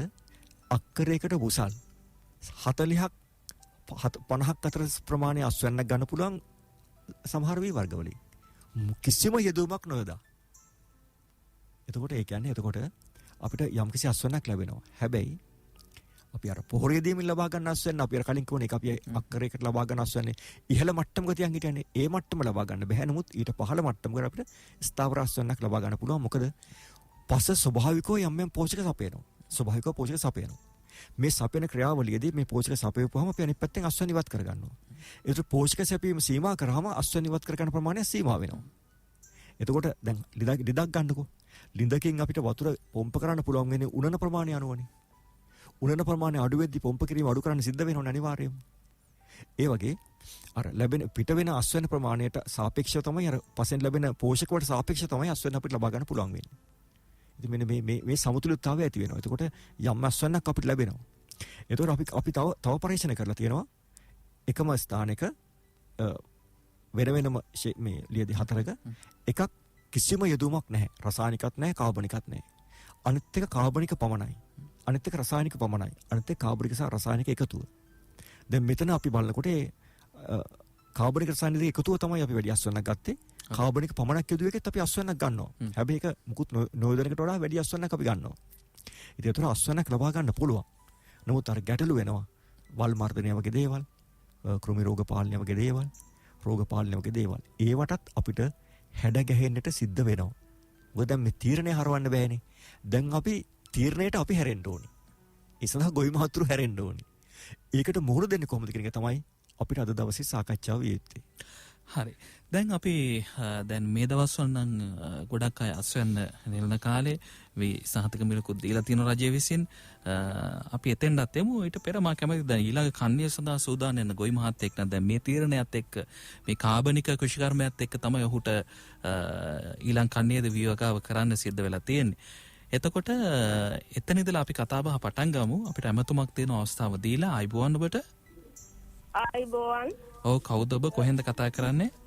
මම මේ අක්කල මුල්ලෙන් කල්යාණ කියලා කෙනෙක් කතා කරන්නේ. ඔව්. මහත්තයා මම දැනගන්න ඕන දැන් මේ අපේ නංගිලා වීවගා කරලා තියෙනවලු. දැන් එයාලගේ පොහොර නැතුව මේ ගොයම් මැරෙනවලු. දැන් ගොඩක් මැරිලාලු. ඉතින් දැන් ඒකට එයාලා දැන් මොකද්ද කරන්න ඕන කියලා මේ ඉතින් ඒ වගේ දැනුවත් කිරීමක් කරොත් හොඳයි නේද? දැන් ගොඩක් ගොයම් මැරිලාලු. එයාලා බද්දරක් කුඹුරු වරන් කරලාලු. එයාලා දැන් කරගන්න දෙයක් නැතුවලු ඉන්නේ දැන්. ආදායමක් බොහොම ස්තුතියි. හරි. බොහොම ස්තුතියි. අපි බලමු දැන් ඉස්සරහට මේ ප්‍රශ්නෙට උත්තරයක් ලැබෙයි නේද? අපි කතා කරගෙන යනකොට. මම හිතන්නේ ඇත්තටම අනුරාධ මහත්මයා අපි උත්තර දිය යුතු ඒ සඳහා. මොකද දැන් රජය විසින් මේ තීන්දුව අරගෙන තියෙන්නේ මහ කන්නේ ඉඳන් තමයි මේ පොහොර නැවැත්වීම ක්‍රියාත්මක වෙන්නේ. එතකොට යල් කන්නේ සඳහා ගෝජන් සේවා දෙපාර්තමේන්තුව ගෝජන් සේවා මධ්‍යස්ථාන වගේ අවශ්‍ය පොහොර ප්‍රමාණය නිකුත් කිරීමට කටයුතු කරලා තිබුණා. යම් විදියකින් මේ පොහොර ඒ ස්ථානවල බෙදී ගියාද නැද්ද කියන එකේ තියෙන ගැටලු ගැන අපි හරියටම අවබෝධයක් නැහැ. තව සමහර ස්ථානවල අපි දැක්කා මේ පොහොර අනවශ්‍ය පරිදි කට්ටිය අරගෙන ගිහිල්ලා ගබඩා කරගන්න අවස්ථාත් අපි දැක්කා. පොහොර සැඟවීම අවස්ථාත් අපි දැක්කා. ඉතින් මෙවැනි යම් අර්බුදකාරී තත්වයක් වෙලා වෙන්න ඕනේ වෙන තත්ත්වයටපත් උනේ අපි ඇත්තටම කනගාටු වෙනවා මේ පිළිබඳව. නමුත් මේ යල් කන්නේ නිසි ආකාරයෙන් නම් පොහොරෙන් ගියක් තියෙන විදිහක් නැහැ. යල් කන්නේට. මොකද හේතුව දැන් මේ පොහොර යල් කන්නේ සඳහා පොහොර නිකුත් කරලා තියෙන්නේ. ප්‍රමාණ අඩු වෙන්න පුළුවන්.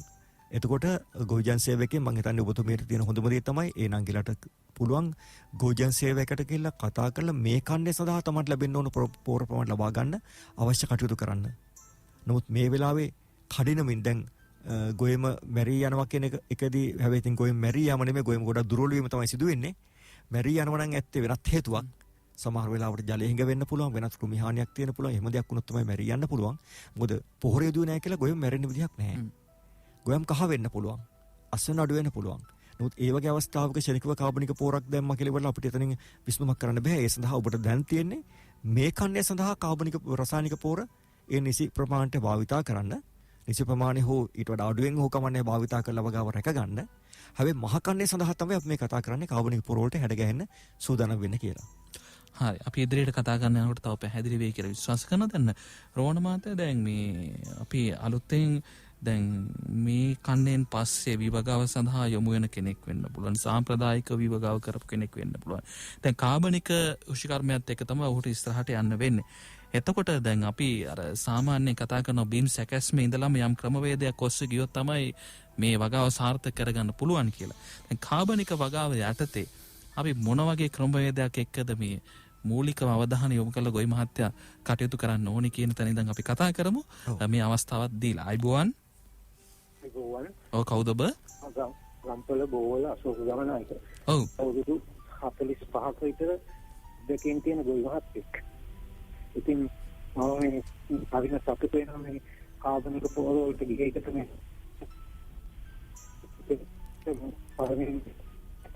ඔබේ දුරකථනයේ පොඩ්ඩක් අපහැදිලිතාවයක් තියෙනවා. ඉන්න තැන පොඩ්ඩක් ජංගම දුරකථනයකින් නම් කතා කරන්නේ වෙනස් කරලා කතා කරන්න. ඔව්. ඉතින් මේ මට මේ පොඩි ප්‍රශ්නයක් තියෙනවා මහත්තයා අහගන්න. ඔව්. ඉතින් මේ දානවනේ 10 අලු අපි හදනකොට නිකන් අඟුරු ගතිය නේ අලු වශයෙන් තමයි තියෙන්නේ.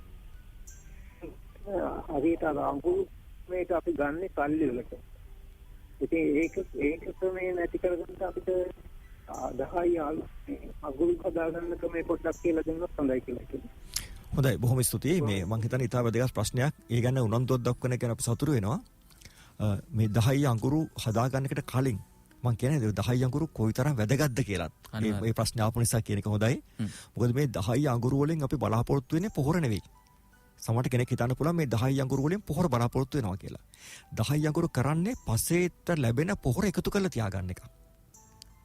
පසේ ඒව නාස්ති නොවි හේදිල යන්නේ නැති වෙන්න, පහළ ස්තර වලට යන්නේ නැති වෙන්න ආරක්ෂා කර ගැනීමක් කරනවා. ඊළඟට එයා සිලිකන් කියන දේ සාමාන්‍ය අපිට කොම්පෝස්ට් වලින් නොලැබෙන දෙයක් ඒක. සාමාන්‍ය කාබනීය පොහොර නොලැබෙන දෙයක් තමයි සිලිකන්. සිලිකන් කියන්නේ වැලි වලට. මේක ගහට ලබා දෙනකොට ගහ ශක්තිමත් වෙනවා. දැන් අපිට කාබනික කෘෂිකර්මයේ තියෙන එක ප්‍රශ්නයක්නේ. රෝග හා පලිබෝධ කියන එක. පලිබෝධ නාශක නැත්තම් දිලීර නාශක නැත්තම් කොහොමද අපි භෝගය ආරක්ෂා කරගන්නේ? අන්න එතනට හොඳ උත්තරයක් තමයි මේ 10 අඟුරු. මොකද විශේෂයෙන්ම අපි කතා කරන්නේ වීවගාව ගන්නේ. වීවගාව විතරක් නෙමෙයි අනිත් භෝග වලටත් ඒක එලෙසමයි. මේ 10 අඟුරු පසට දාපුවාම මේ 10 වල තියෙන සිලිකන් උරාගෙන ගහට ගහේ සෛල ශක්තිමත් වෙනවා. එතකොට කෘමීන්ට මේක විදින්න අපහසුයි. දිලීර වලට මේක විදගෙන යන්න අපහසුයි. ඒ නිසා ගහ ඇද වැටෙන්නේ නැහැ, ශක්තිමත්. මෙන්න මේක විශේෂ වාසියක්. ඒ නිසා කාබනික කෘෂිකර්මාන්තයේදී වීවගාවට අනිවාර්යෙන් අක්කරයට කිලෝ 250ක් 10 අඟුරු දැමිය යුතුයි. අපි හදාගන්න විදිය ගැන කතා කරමු. මේ අමතුමත් අපි සටහන් කරගෙන. අයිබෝන්. ඔව් කවුද ඔබ? හොරනින් චත්මසිරි. මම දැන් අවුරුදු මේ කන්න මේ කියන්නේ අක්කරේ කහමරක් කුඹුරු වැඩ කරලා තිනවා. දැන් අහිම් බණ්ඩි දැන් දින 50 පැනලා. ඒකොට දැන් අපිට මේ පස්සාදා මේ පාර කන්නේ මේ පාර පොර හම්බුණා. ඒවා අපි ඒ විදිහට එදුවා. මේ පාර ගැටලුවක් උන්නේ අපි මේ ලබන පාරට මුණ දෙන්න. අනේ එතුමාගේ දුරකථනය විසන්ද වුණා. මේ පුළුවන් නම් අරන් ඊටු ටික සම්පූර්ණ කරන්න. අපි අර 10 අඟුරු හදාගන්න විදිය ගැන කතා කරමු. හොඳයි. දැන් අපි කතා කරේ 10 අඟුරු හදාගන්න විදිය තමයි ඉස්සෙල්ලා අපේ මහත්මේ ප්‍රශ්න කරේ.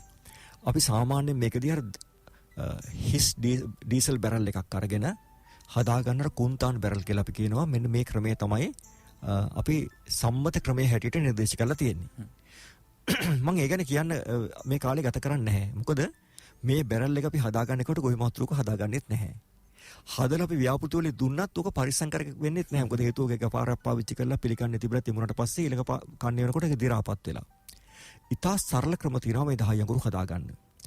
අර කුන්තන් බැරල් එක පාවිච්චි කරනවා නම් ඒ බැරල් එක අපි පොල් කටු 20ක් 25ක් විතර එක ස්ථානික තියලා ඒක ගිනි තියලා අර බැරල් එකෙන් මේක වහනවා. ඒතකොට බැරල් එක හැබැයි අර වටේ සිදුරු විදලා අර එක තැනක කටක් කපලා උඩින් අර බටයක් හයි කරලා දුන් යන්න අපි එහෙම හදා ගන්න ඕනේ.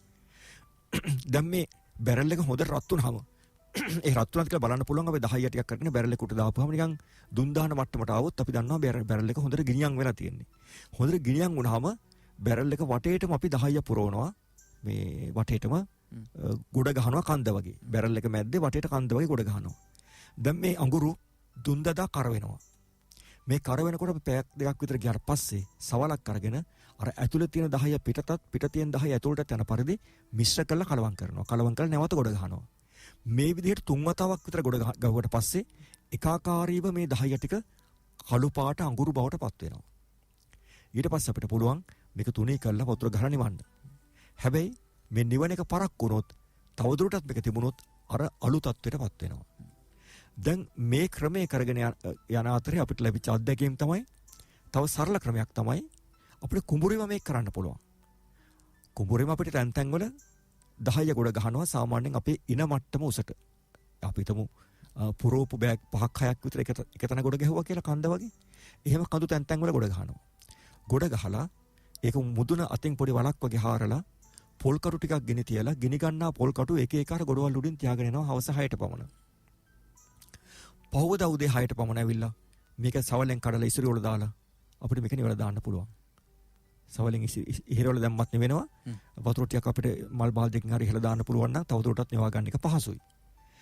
මේකෙදි හයියෙන් හුලං හමන ප්‍රදේශවල හුලං හැමුවොත් වැඩිපුර ඒ හවන පැත්තෙන් අලු බවට පත් වෙනවා. අන්න ඒ නිසා අපිට මේ ගොඩ ගෙන්න ඇවිල්ලාට පස්සේ මල් බාල්දියෙන් වටේට පොඩ්ඩක් තෙත් කරලා දැම්මොත් අර එක පාට ඇවිල්ලා යන එක නවත්ත ගන්න පුළුවන්. මේ තවත් සරල ක්‍රමයක්.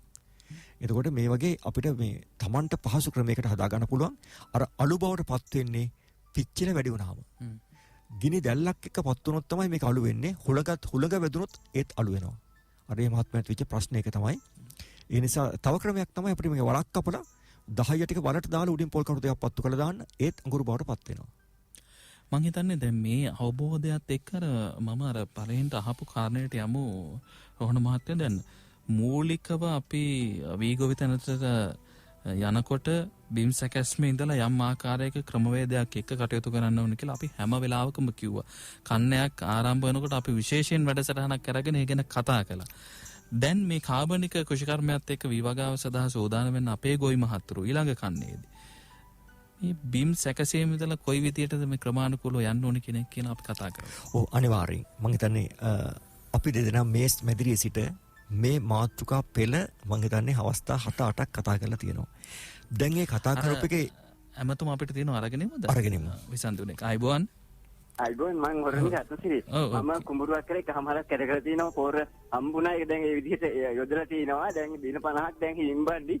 ඉතින් අපි ප්‍රසාදා ගන්න ඉස්සරහට අපි කොම්පෝස්ට් වල හදලා තියෙනවා. මේ ඉස්සරහට මුණ දෙන්න. මේ නිසා දැන් එක අභියෝගයක් තියෙනවා. දැන් ක්‍රීඩා දුඹුල් පැල ක්‍රීඩාව આવොත් අපි අසරණ වෙන්නේ. ඒකට තමයි ඉතින් ප්‍රශ්නේ.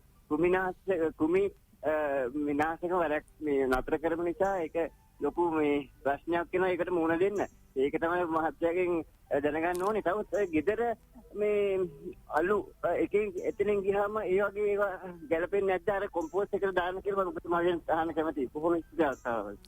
හරි. බොහොම ස්තුතියි. අර අලු වගේ දේවල් දැම්මට කමක් නැද්ද කියලා එතනින් පටන් ගමු. ඔව්.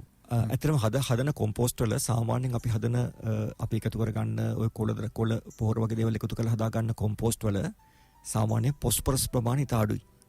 ඒ නිසා අලු එකතු කිරීම අවසානයේ මුලින් නෙවෙයි. හදන අවස්ථාවේ අලු දාන්න එපා. නමුත් ඒක දාන්න සුදුසුයි පසුව. ඒ කියන්නේ කොම්පෝස්ට් හොඳ දි รา පත් වෙලා මිශ්‍ර කරන අවස්ථාවේදී අලු ටිකක් එකතු කරගත්තොත් අපිට ඒකේ තියෙන ෆොස්ෆරස් ප්‍රමාණයක් වැඩිපුර එකතු කරගන්න පුළුවන්. අධික ප්‍රමාණයක් නෙවෙයි. ඊට ඒ කොම්පෝස්ට් කුඩේ ප්‍රමාණය හැටියට ගැලපෙන ප්‍රමාණයක් අපිට එකතු කරගන්න පුළුවන්. ඒක වරදක් නැහැ. මේ එක පිළිතුරක්. ඊළඟට මම හිතන්නේ ඔබතුමා මේ අපේ වැඩසටහනේ දිගටම රැඳී ඉන්න අපි කියන ප්‍රශ්නවලට කොහොමද මුහුණ දෙන්න පුළුවන්? ඒ කියන්නේ අපේ පැත්තෙන් මුහුණ දෙන්න පුළුවන් කොහොමද කියලා මේ වැඩසටහන දැන් මම හිතන්නේ අපේ අනුරාධ මහත්මයා ආරම්භ කරේ මේ වැඩපිළිවෙල කතාව. මේ කතාව පෙළ ඔබතුමාගේ ප්‍රශ්න වලට උත්තරයක්. හැබැයි එක දෙයක් නෙවෙයි මේ සියල්ලක් අපේ පිළිවෙලට කරන්න ඕනේ. හරි. එහෙනම් අපි යමු මුලට. අපි එතනදී පටන් ගමු. මේ මහත්මයාගේ ප්‍රශ්න පිළිතුරක් හැටියටම පටන් ගමු මේ කියන කතාව. මෙතන දැන් අපි කතා කරපු දේවල් නැවත ගත්තොත් අපි දිගින් දිගට කතා කරපු දෙයක් තමයි බිම් සකස් කිරීම වෙනස් විය යුතුයි කියන එක. අපි ඉස්සර හරක මැද නගුලෙන් හාපු අය අපේ මුතුන් මිත්තෝ හරක බෙදල් නගුලෙන් පිටල්ල පෙරලලා හැවා. ඊට පස්සේ මේකට අපි මේ වතුර බැඳගෙන හැවේ නෑනේ. වැස්සක් දෙකක් ගියාම පස්සේ තියෙන තෙතමනේට තමයි හැවේ. මේ හාල සුමානයක් දෙකක් විතර ගියාම අපි දෙවෙනි හීය හැව අනිත් පැත්තට හරහට. පළවෙනි හීයට අපි කිව්වා බින් නැගුම නැත්තම් පුරන් හීය කියලා. ඊට පස්සේ හරස් පැත්තට දෙවෙනි හීය හැවා.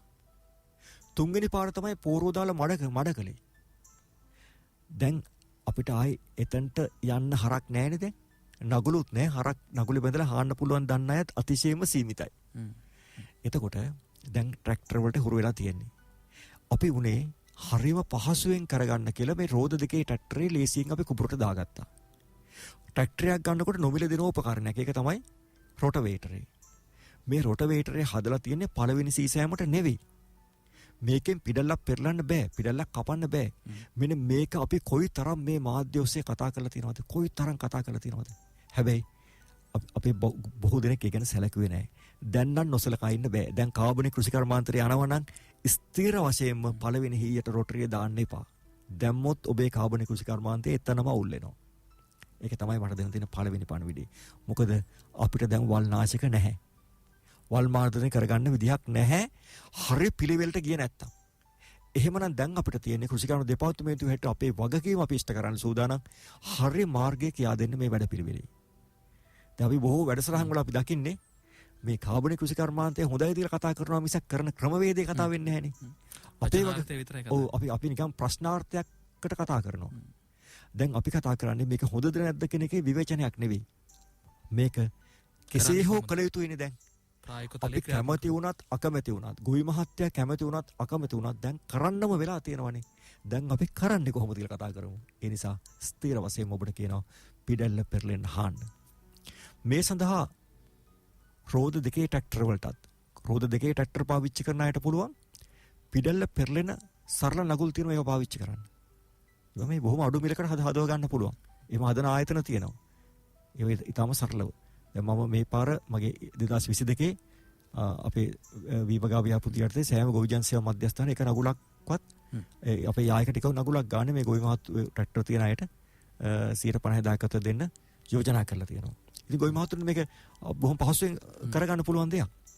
එතකොට මේකෙන් පිඩල්ල පෙරලලා අපි හාගත්තොත් තනකොළ ටික යට වෙනවා. එතකොට මේක අපි පළවෙනි වැස්සක් දෙකත් එක කරන්න ඕනේ. මේකට වැවෙන් වතුර ගන්න අවශ්‍යතාවයක් නැහැ. මෙහෙම හාලා තිබ්බහම අර පිදුරු ටිකයි තනකොළ ටිකයි යට වෙලක දි รา පත් වෙනවා. ඊට පස්සේ වක්කඩ වහලා තියන්න පොඩි වැස්සක් ගියාම වතුර ටිකක් එකතු වෙයි නැත්නම් වැවෙන් වතුර හරවපුවම වතුර එකතු වෙයි. එතකොට අර යට තියෙන තනකොළ ඔක්කොම කුණු වෙනවා විතරක් නෙවෙයි අර වල්ලට ටිකක් පැලවෙනවා පිළැල්ල තියෙන ඊළඟ සීසෑමට මේ වල් ටික විනාශ වෙනවා. පිළැල්ල පෙරලා තිබ්බහම පිළැල්ල උඩට මතුවෙච්ච වල්ලට ටික පැලවෙනවා. ඒකට අපි අවස්ථාව දෙන්න ඕනේ. නැත්තම් මේ වල්ලටේ පැලවෙන්නේ පස්සේ අපේ ගොයමත් එක්ක.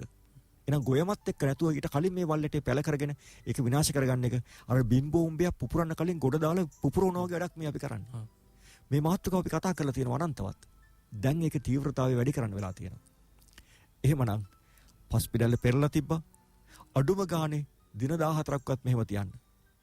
දින 14ක්වත් තිබ්බොත් තමයි අර තනකොළ ටික යට තියෙන කුණු වෙලා උඩ තියෙන වල් ටික පැලවෙලා ලස්සනට මේක සකස් වෙන්නේ. ඒ නිසා මේක මේ කලබලේ කඩමුඩිය කරන්න එපා.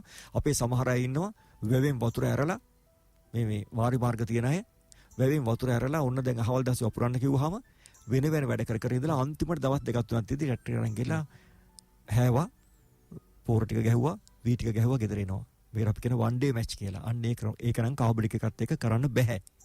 ඒකයි අපි කිව්වේ අභියෝග තියනවා කියලා. දැන් අපේ මුළු පද්ධතියම වෙනස් වෙන්න ඕනේ. එහෙනම් බිම් සකස් කිරීම හරි පරිදි කරන්න, ස්ථිරවම පිටල්ල පෙරලන්න, ගැඹුර ගොඩක් යන්න අවශ්‍ය නැහැ. පිටල්ලක් කැපී පෙරලීමයි අවශ්‍ය. ඒ නිසා අඟල් 5ක් 6ක් පිටල්ල කැපී පෙරලීම ප්‍රමාණවත්. මේ සඳහා රෝද දෙකේ ට්‍රැක්ටර් තියන අයට අර පිටල්ල පෙරලෙන නගුල් පාවිච්චි කරන්න පුළුවන්. ඒක කම්මල් හදාගන්න කම්මල් නගුල් කියලා තමයි පාවිච්චි කරනවා. ඒ වගේම සමහර අර සීට් එක හයි කරලා ඉඳගෙන යන වර්ගයේ ට්‍රැක්ටර් වලට තියෙන තැටි නගුලක් රෝද දෙකේ වට ඒකත් පාවිච්චි කරන්න පුළුවන්. රෝද 4 ට්‍රැක්ටර් පාවිච්චි කරන අයට ඒ සඳහා පුළුවන් තැටි නගුල හෝ අර වගේ පිටල්ල පෙරලෙන හැඩලෑල් නගුල් පාවිච්චි කරන්න. ඒතර කියන විදිහ එහෙම නැත්නම් හරක බැඳ ගැබි නගුලත් උදැල්ලෙන් හෙල්මලු වගේ තැන්වල උදැල්ලෙන් කොටා පෙරලීමත් මේ ක්‍රමයට අයිති වෙනවා. පළවෙනි අපි කතා කරේ පළවෙනි සීසෑම ගැන. හරි. අපි එතනින් පොඩ්ඩක් නවත්තලා ගීතමය විරාමයකට ගිහිල්ලා ඇවිල්ලා කතා කරමු. දැන් මේ දේවල් පිළිබඳව ඔබේ අවබෝධය ඉතාම වටිනවා. මොකද මේක අභියෝගාත්මක පියවරකට අපි ගිහිල්ලා තියෙන වෙලාවේ මේක අපි හැමෝම අර රෝහණ මහත්තයා කිව්වාගේ එකතු වෙලා කරන්න ඕන වැඩක්. මේක තනියෙන් නෙවෙයි දැන් ටිකක් වගකීම හිතට අරගෙන ඔය මහත්තයා වුණත් අර පහසු වෙන්න වීට කියලා ගෙදර ආවක නවත්තලා දැන් ඊට වඩා කැපකිරීමක් එක කරන්න ඕනේ වෙලාවක මේ තීරණයත් එක්ක. ඒ නිසා මෙන්න මේ කියන දේවල් පිළිබඳව ඔබේ අවධානය යොමු වෙ යුතුයි කියලා අපි විශ්වාස කරන. ඒ අතරේ අපිට යම් ගැටලුවක් තියෙනවා නම් මේ හා සම්බන්ධයෙන් අපිට කතා කරන්නත් පුළුවන් 066 22 83 6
ජයසක් මැද රට මැද ඒකාලෝකය රංගිර ශ්‍රී ලංකා.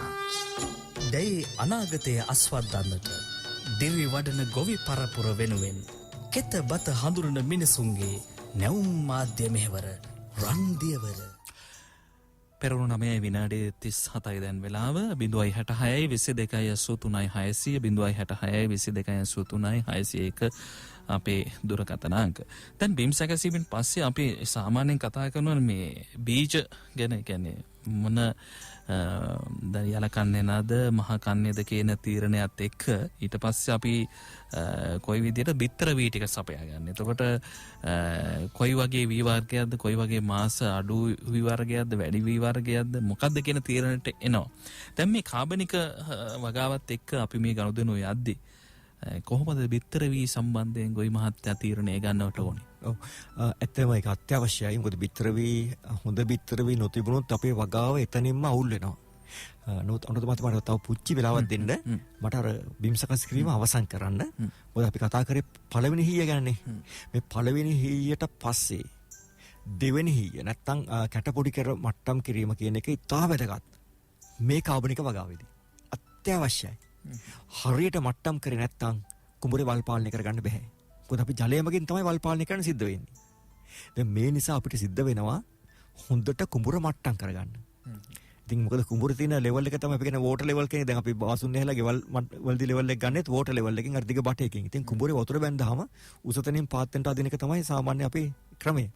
ඒ නිසා අනිවාර්යෙන් කුඹුර හොඳට මට්ටම් කරගන්න ඕනේ. ඒතරම විශේෂයෙන් සඳහන් කර පළවෙනි බිම් සකස් කිරීම, නියම කාලයක් තියලා දෙවෙනි බිම් සකස් කිරීම. ඒතකොට අනික මේ කිසි වෙලාවක මේ රොටරි කරනකොට අපේ පුරුද්දක් තමයි ගොවි මහතුරු වතුර ගොඩාක් පුරවගෙන රොටරි කරනවා. රොටරි හියා මේ කරනකොට අර පසේ තියෙන පෝෂක ටික වතුරේ දිය වෙනවා.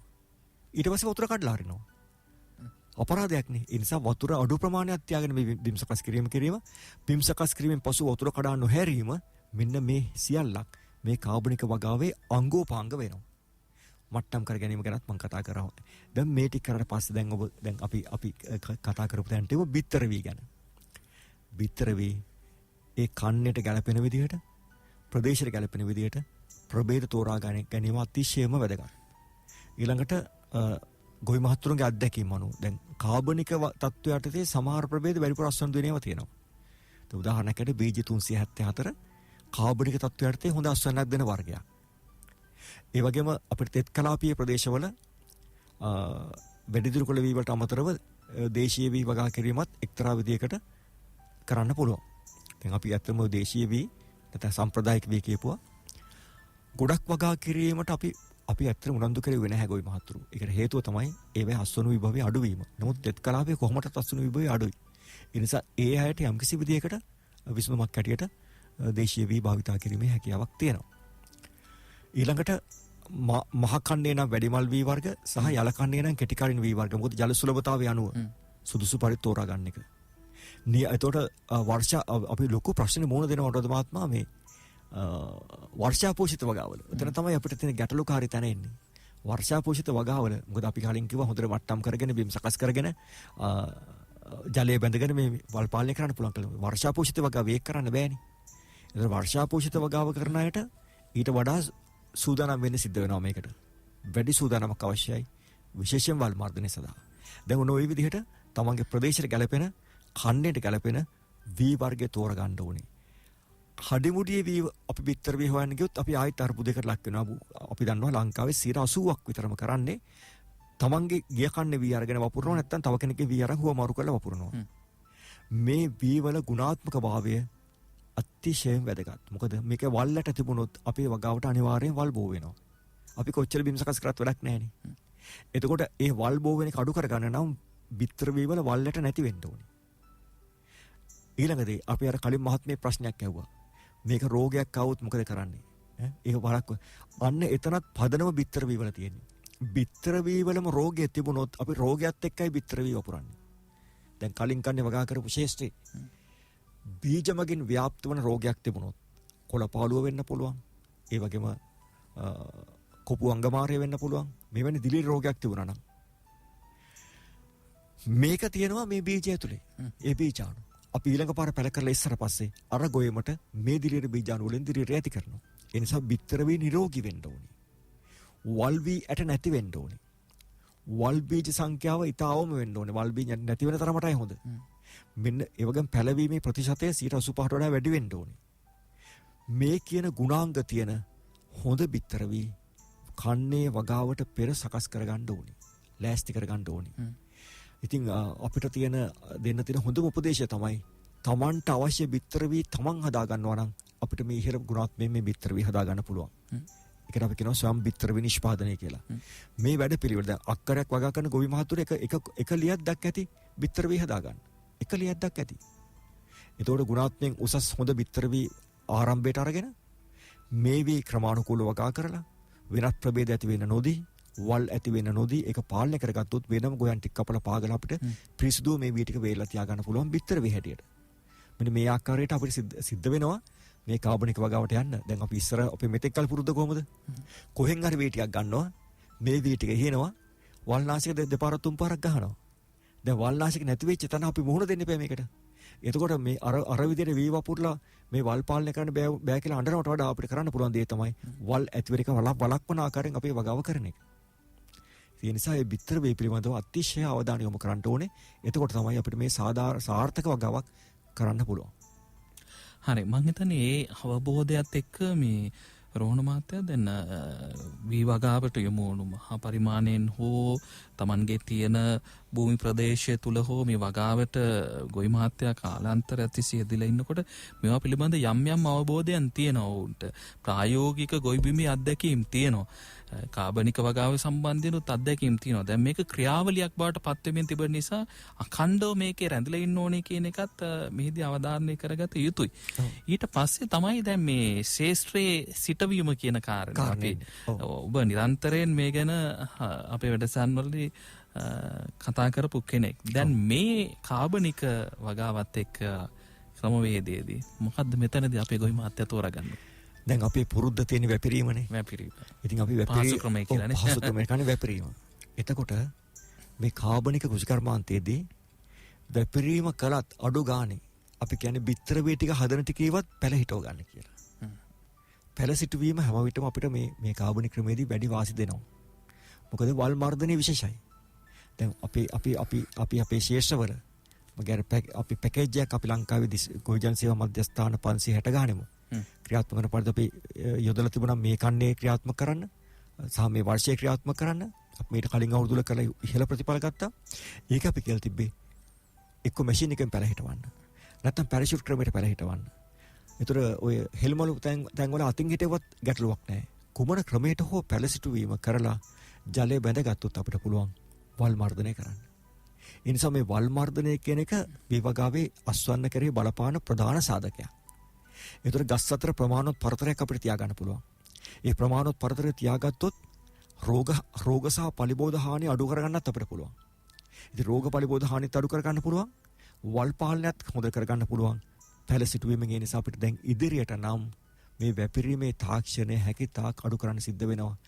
පැල වැපිරීමයි කරන්න පුළුවන්. ඒ කියන්නේ පැරෂූට් ක්‍රමය හෝ පැල සිටුවීම යන්ත්‍රමකින් කරන එක අනිවාර්යෙන් අපිට ඉස්සරහට යන්න වෙනවා. නැත්නම් මේකෙන් අපිට උසස් ප්‍රතිඵල නෙලා ගන්න බැරි වෙනවා.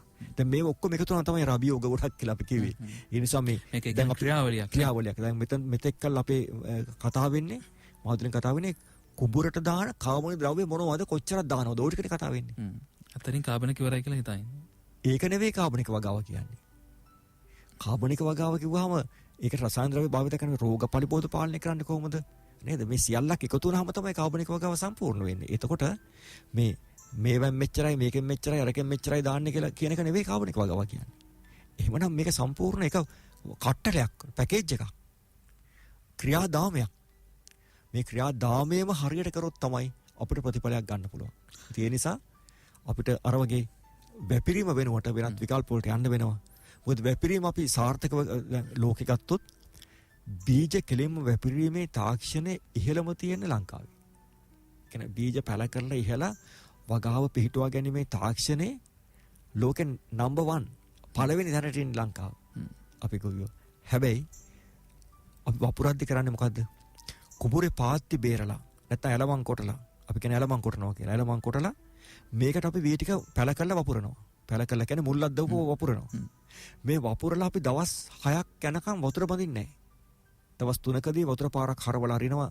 අපි කියනවා ස්නාන බඳිනවා කියලා. ඊට පස්සේ දවස් 6කදී 5කදී වගේ තමයි වතුර බඳින්නේ. ඇයි? ඊට කලින් වතුර බැන්දොත් අර බීජ කුණු වෙනවා. දැන් මේ කාබනික වගාවේදී අපි අර විදිහට වතුර දවස් 5ක් හෝ 6ක් ගිහලා වතුර බඳිනකොට ගොයම් පැලේ පැලවෙනකොට ගොජරේ බජරේ මාරු ගොජර වලු සියල්ලක්ම පැලවෙනවා. මොකද ඒ බීජත් පැලවෙන අවස්ථාවේ තමයි තියෙන්නේ. ඒවත් පැලවෙනවා. දැන් වතුර බැන්දාම එතනින් පස්සේ වල් බීජ පැලවීම පාලනය කරත් පැලවිච්ච වල් බීජ අපිට පාලනය කරන්න බෑ. ඒකයි පැල සිටුවීම වැදගත් වෙන්නේ. පැල සිටුවල වතුර බැන්දොත් අර වල් බීජ තිබුණත් ඒකට පැලවෙන්න අවස්ථාවක් අපි දෙන්නේ නැහැ. ඒ නිසා අපි එතනදී මේ අභියෝගය ජය ගන්න නම් අපිට පැල සිටුවීමේ තාක්ෂණයට යන්නම සිද්ධ වෙනවා. මේක අවබෝධ කරගන්න මේ අභියෝගයන් එකින් එක හරියට ධම්මලක පුරුක් වගේ තමයි තියෙන්නේ. මේවා අවබෝධයෙන් යුතුව මේ වී කොවිතැනේදී ඔබ කාබනික වගාවන් සඳහා යොමු වෙන අවස්ථාවන් වලදී අනුගමනය කළොත් ඔබට මේවා අභියෝගයන් නොවි ජයග්‍රහණය කරන්න පුළුවන්කම තියෙනවා. අනිත් එක තමයි රෝණ මහත්තයා දැන් ශේෂ්ත්‍රයේ හිටවන එක පිළිබඳව ඔබ පැහැදිලිව කිව්වා මෙන්න මේ ක්‍රමවේදයට කාබනික වගාවේදී යන්න ඕන කියන්නේ. දැන් එතනදී සමහර වෙලාවට තවත් අභියෝගයක් වෙන්න පුළුවන්. දැන් මේ ක්‍රමවේදයන් පහසුකම් පිළිබඳව දැන් පෞද්ගලික දවස්වලත් අපි දැක්කා දැන් විවිධාකාරයේ මේ තාක්ෂණයන් පිළිබඳව කියලා. නමුත් ඒ තාක්ෂණයට යන්න අවශ්‍ය පහසුකම් තියනවාද කියන ප්‍රශ්නය අනිත් පැත්තෙන් එනවා. දැන් අපි කියනවා වපුරන්න නැතුව හදන්න කියලා. එතකොට ශ්‍රමය පැත්තෙන් එක ගැටලුවක් එනවා. අනිත් පැත්තෙන් අපි අර නව තාක්ෂණයත් එක්ක ක්‍රමවේදයට යනකොට අවශ්‍ය තාක්ෂණය හරියට තියනවාද කියන ප්‍රශ්නාර්ථය. මේ වගේ තැනකදී කොහොමද? ඔව් ඇත්තම පහුණු කාලේ රජය උත්සාහ කරා මේ පැලසිටුවනේ යන්ත්‍ර ප්‍රචලිත කරන්න. කනගාටු කාරණයක් තමයි සමහර තැන්වල නොමිලේ දීලා තිබුණා. සමහර තැන්වල 50 දායකත්ව දීලා තිබුණා. ඒ යන්ත්‍ර බොහෝ තැන්වල තහඩු මඩු ඇතුලේ දි รา පත් වෙමින් පවතිනවා. භාවිතා කරන්න නැතුව. මොකද තියෙන්නේ අර හැම විටම අපි පහසුවම බලපු නිසා. දැන් සීසෑමත් පහසුවට වී ටිකක් තිස්සා මොකක් හරි ලැබෙන දේ ගන්නවා නිකන්. එතකොට අපි අර ප්‍රශ්න ඔක්කොම විසඳන උත්සාහ කරේ රසායන ද්‍රව්‍ය වලින්. ඔතනයි ගැටලුව තියෙන්නේ. දැන් අපි මම කියනවා මේක රසායනික කෘෂිකර්මයේ කියන එකට මම කැමති නෑ කියලා. නමුත් ඉතින් රසායන ද්‍රව්‍ය සීමාව ඉක්මවා භාවිතා කරනවා. අනවශ්‍ය අවස්ථාවලත් භාවිතා කරනවා. ඕන නැති එකත් භාවිතා කරනවා. වැඩි හොඳට කියලා අන්තිමට උනේ මොකද්ද? අවශ්‍ය අවස්ථාවකත් භාවිතා කරන්න දෙයක් නැතුව යන තත්ත්වයට අපිපත් වුණා. ඉතින් මේ අපිම තමයි මේක වරද්දාගත්තේ. දැන් මේ නිසා දැන් අර දි รา පත් වීමෙන් පවතින යන්ත්‍ර. ඉතින් එක යන්ත්‍රයක් ප්‍රදේශයකට පාවිච්චි කරන්න පුළුවන්. තවනම් දාගත්තා නම්. ඒතර මේ ක්‍රම වලට හැඩගැහිද්දී මේ පහසුකම් ඉදිරියේ වැඩි කරගන්න සිද්ධ වෙයි. ඒවත් අභියෝග තමයි. ඒතර මේක අපි යනකොට ඒ පහසුකම් ගොවි මහතුරුන්ට සපයා ගැනීමට ක්‍රමවේද හැදෙන්න ඕනේ. නැතුව මේක දුවන්න බෑනේ. ඒතර ඒ ඔක්කොම එකතු වුණාම තමයි මේ පද්ධතිය සාර්ථක වෙන්නේ. අපි මේකද විසඳගෙන යමු ඉස්සරහට. මේ දැන් අපි සාමාන්‍ය රසායනික පොහොර පාවිච්චි කිරීමේදී ගොවි මහත්තයා දැනන් හිටියා වගාව ආරම්භයේදීද කොයි වයසේදීද පොහොර යොදන්න ඕන කියන එක. දැන් කාබනික පොහොර වලට යොමු වෙනවත් එක්කම දැන් ප්‍රශ්නයක් එනවා ගොවි මහත්තයාට. දැන් කොහොමද මේ කාබනික පොහොර අපි ගෙදර හදාගත්තා හෝ රජයෙන් දුන්නා හෝ වෙන තැනක මිලදී ගත්තා හෝ යොදන ක්‍රමය මොකක්ද? දැන් මේ අවස්ථාවේදීද මුලද අගද මැදද මෙච්චර ප්‍රමාණයකින්ද මේ මෙතන ප්‍රශ්නාර්ථයත් අපි විසඳගෙන යන් ඉස්සර. මම හිතනවා එතන දැන් අපිට දැන් රජය විසින් යෝජනා කරපු යම් ක්‍රමවේදයක් තියෙනවා. ඒගොල්ලන්ගේ නිර්දේශයක් තියෙනවා. අක්කරයට කොම්පෝස්ට් මෙච්චරක්, ඒ වගේම අර ශුද්ධ ජීවී පොහොර කිලෝ මෙච්චරක්, ඒ වගේම අර නයිට්‍රජන් දියර ලීටර 10ක් වශයෙන් දීපු මේ තියෙනවා එක කට්ටලයක්. ඒතර ඒ කට්ටලිය යොදන පිළිවෙල ගොවිජන සේවා මධ්‍යස්ථාන හරහා ඉදිරියේ ගොවි මහතුරුන්ට ලබා දෙයි. අපිට ඊට එහා දෙයක් කරන්න පුළුවන්. අපේ පැත්තෙන් මොනවද කරන්න පුළුවන්? පළවෙනි පණිවිඩය මගේ මේ පාර ගොයන් කපපු ගමන් අපි දැන් කපන්නේ ගොයන් කපන්නේ බූතයගෙන්නේ. ඒ කියන්නේ ඒක සංයුක්ත අස්වැන්න නෙලෙන් කපන්නේ. මැෂින් එකේ තියෙන කාලේ. දැන් කපන කාලේ. මේ ගොයන් කපපු ගමන් ඉස්සර නම් ගොවි මහත්තයාට ගොයන් ටික කරදරයක් වෙනවා. මේ වගේ ඉතිහාස කතා කීපයක් මට කියන්න තියෙනවා. ඉස්සර 10 වීමෝල් හිමියන්ට තිබිච්ච ලොකු ප්‍රශ්නයක් තමයි 10. මොකද මේව දාන්න තැනක් නැහැ. කොහේ හරි ගිහලා වත්තක කියලා බෑවොත් පහුදර වෙලා වීමෝල් හිමිට බයිනවා. ඒ කියන්නේ කරදරයක් ඒක මිනිස්සුන්ට. අද බලන්න වීමෝලකින් 10 ගුණයක් ගන්න අපි සල්ලි දෙන්න ඕනේ. 10 නැහැ දැන්. විශාල ඉල්ලුමක් 10 වලට තියෙනවා. බලශක්තිය සඳහා පාවිච්චි කරනවා. 10 අඟුරු කරන්න පාවිච්චි කරනවා. මූල වල 10 නැහැ. අර මම කිව්වා ඔබට හරක බඳින්න දෙන්නේ නැහැ වත්තක. දැන් හරක් බඳින්න ආරාධනා කරනවා. අනේ මගේ වත්තේ හරක බඳින්න කියලා. ඒ වගේ ඔබ දන්නවද පහුණු කාලේ කොහොමෝල් හිමියට වෙච්ච ප්‍රශ්නයක්. කොහොමෝල් හිමියට කොහොබත් ගිහින් දාන තරක් නැහැ. ගිහිල්ලා කඳු ගහනවා කොහොපත් වතු වල. යන්න දෙන්නේ නැහැ. ගිහින් බාන දෙන්නේ නැහැ වත්තක. අද කොහොබත් මේ අපනයන කිරීමත් එක්ක අධික මිලක් තියෙන වටිනා සම්පතක් වෙලා තියෙනවා. අර පරණ කඳුපව ඔක්කොම අරගෙන ගිහිල්ලා ඒවා මේ කාලෙන් කාලට එන තත්ත්වයන්.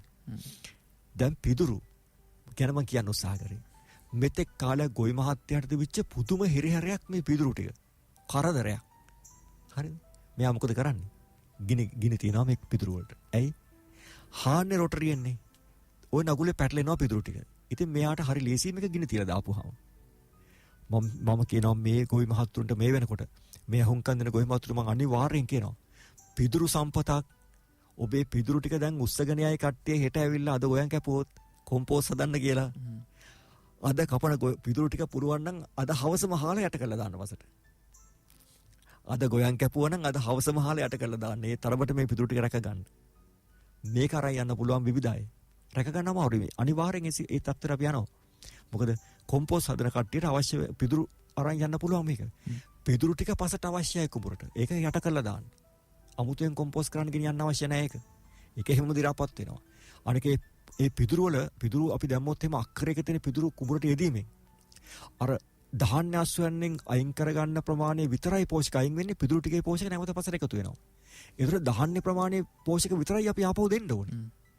නැත්තම් පිදුරු වල ප්‍රමාණයත් අපි ආපහු දෙන්න එපේ. ඒ නිසා දෙන පෝෂක ප්‍රමාණය ගොඩක් අඩු කරගන්න පුළුවන් අපිට ඒ ක්‍රමයට. ඊළඟදී මේ කුඹුරෙම අපිට පුළුවන් ගොයන් කැපපු ගමන් රනිල වර්ගයේ භෝගයක් ඉහළ දාන්න. පොඩි ප්‍රමාණයක්. ඒක මුං ඇට හරි කවුපි හරි මොන හරි පොඩි ප්‍රමාණයක් හැබැයි වරදව වටහා ගන්න එපා. මේ කියන්නේ මේ උඳු මුම් භෝගයක් වගා කිරීම නෙවෙයි. ඒ කියන්නේ තුන්වෙනි කන්නේ වගාවක් ගැන නෙවෙයි මේ කතා කරන්නේ. තුන්වෙනි කන්නේ වගාවක් කරන්න පුළුවන් නම් වඩා හොඳයි. දැන් අපි හිතුව මේ පාර මහ කන්නේ යල කන්නේ ගොයන් කපපු ගමන් එහෙම අපි ඉහළ දාලා ඒක හැදෙන භෝගයෙන් අපිට අස්වනු වාරයක් දෙකක් කඩා ගන්න පුළුවන් නම් හොඳයි. අපි හිතමු කඩා ගන්න බැරි වුණා ගස් පෑවිල්ලට මැරුණා කියලා. ඒත් ලාභයි. මොකද අර ඒක අපිට පසට එකතු වෙලා. දෙවෙනි එක දැන් කවුපි වගේ දෙයක් පස මත වැතිරලා වැඩෙනකොට මේ තනකොළ මතුවෙන තියෙන අවස්ථාව ටිකක් අඩු කරගන්න පුළුවන්.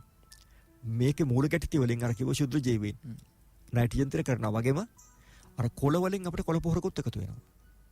මේ දේවල් අපිට කරන්න පුළුවන්. බීම් සකස් කරන අවස්ථාවේ ඉතින් පළවෙනි බීම් හීය පෙරලපු ගමන් මේ ඉහළ දාන්න පුළුවන්. නැත්තම් ගොයන් කපපු ගමන් අර පිදුරු වෙණි අතරට අපිට ඇට ටිකක් දාන්න පුළුවන් පොගවල ඒවක් ඔය පැලවෙන එකක් පැලවෙච්චාවි කියලා. ඒක වගාවක් වශයෙන් නෙවෙයි. ඒක නිසා හොඳට මතක තියාගන්න දැන් මේ දවස්වල කුඹුරු කපන වෙලාවේදී පිදුරු ටික දාන්න ඊට පස්සේ රනිල භෝගයක් ඉහලා දාන්න අස්වැන්න ගැන බලාපොරොත්තුවක් නැතුණාට කමන්නේ නැහැ. ඒක තමයි කණි වෙඩේ. ලාභෙ වැඩි. ඊළඟට ඊළඟ වගාව පටන් ගන්නවානේ. වගාව පටන් අරන් යන අතර නියර වගාවක් දාන්න පුළුවන් අපිට රනිල භෝගයක්. ඒකත් වඩා වැදගත්. වඩා වැදගත්. දෙකම සමගාමීව. රනිල වර්ග එකක්. සමගාමීව. එකටම යන්න. ඒකට අපිට අමුතුවෙන් පොහොර දැමීමක් නෑ, අමුතුවෙන් ජලය සැපීමක් නෑ, මොනවත් නෑ. හරි. හැබැයි එතකොට ඒක එකක් පරිසර පද්ධති නඩත්තු වෙනවා. එයාගේ මූල ගැටිති වලින් නයිට්‍රජන් ප්‍රමාණයක් පසට දෙනවා. මේ අතර වාරේ ඔබ අර මගෙන් අහපු ප්‍රශ්නේ මොනවද දාන පොර කොහොමද දාන්නේ? කතා කරමු ගීතයක් අහලා අපේ පොත් ප්‍රකාශයට ගිහිල්ලා. හොඳයි. අපි කතා කරමින්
දැයි අනාගතය අස්වද්දන්නට දිවි වඩන ගොවි පරපුර වෙනුවෙන් කෙත බත හඳුරන මිනිසුන්ගේ නැවුම් මාධ්‍ය මෙහෙවර රන්දියවර 066 22 600 අපේ දුරකථනාංක අපි අර අවසාන නදත් මේ කතා කරමේට කොහොමද දැන් පොහොර යොදන්නට අවශ්‍ය කියන කාරණය අපි කතා කරමු කියලා මගේ ප්‍රශ්නත් එක්ක රෝහණ මහත්තයා කිව්වේ දැන් යොදන ක්‍රමේ සම්බන්ධයෙන්. අපි එතනින් කතාව පටන් ගමු. මොකද මේ ගොවි මහතුරු අර මොකද කාබනික වගාවට යොමු වෙනවත් එක්කම දැන් මේ යොදන ක්‍රමේ සම්බන්ධයෙන් යම් කිසි ආකාරයක ප්‍රශ්නාර්ථයක් තියෙන්න පුළුවන්. අනිවාර්යෙන්. ඔව් ඒ නිසා දැන් මම ඔබට සඳහන් කරේ දැන් රජය මේ වෙන විට අපි දකිනවා මාධ්‍ය වැඩසටහන් වලදී නිවේදනය කරනවා හෙක්ටයාරයක් සඳහා කොම්පෝස්ට් කිලෝ 500ක් ඒ වගේම ශුද්ධජීවී පෝෂක කිලෝ 5ක් ඒ වගේම නයිට්‍රජන් දියර කිලෝ ලීටර් 10ක් සහ MOP නැත්නම් මිරිට් ඔෆ් පොටෑෂ් කියන එකෙන් කිලෝ 35ක් හෙක්ටයාරයක් සඳහා දෙනවා කියන නිර්දේශයක් ගැන සාකච්ඡා වෙලා තියෙනවා. ඒක ඉදිරියේදී ගොවි මහතුරුන්ට දැනගන්න ලැබෙයි කොහොමද භාවිතා කරන්නේ. අර නයිට්‍රජන් දියර කොයි අවස්ථාවල කොයි ප්‍රමාණය යොදනවද කියන එක සම්බන්ධව ඉදිරියේදී දැනුම් දෙයි. තාමත් ඒක අපිටත් ඒ සම්බන්ධ හරියටම තොරතුරු ලැබිලා නැහැ. නමුත් ඒක ඉදිරියේදී දැනුම් දෙයි. නමුත් අපිට අපේ මට්ටමේ මම කිව්වේ ඒක මොනව ලැබුණත් ඒක දිහා බලාගෙන ඉන්නේ නැතුව අපි ඒකටම බලාගෙන ඉන්නේ නැතුව අපිට කරන්න පුළුවන් දේ තමයි කාරණා කීපයක්.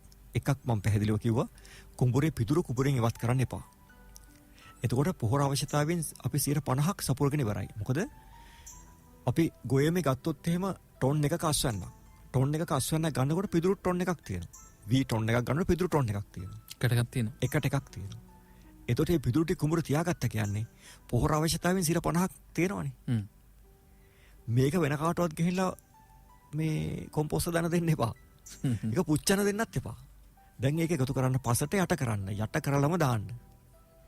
හරි. එතකොට අපිට එක මම මේකද කියනවා කාබනික වගාවට යනවා නම් මේක කළ යුතුමයි. ආයෙ වෙතනින් එහාට එහා මෙහා වෙලා කතා කරන්න අවශ්‍ය නැහැ. දෙවෙනි කාරණේ රනිලයක් වගා කරන්න.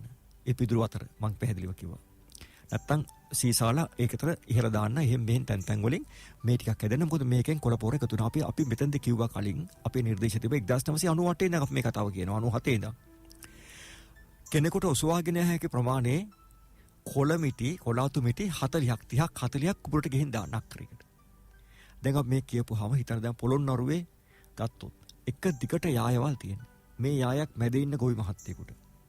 එයා අක්කර 5ක් කරනවා කියන්නකෝ.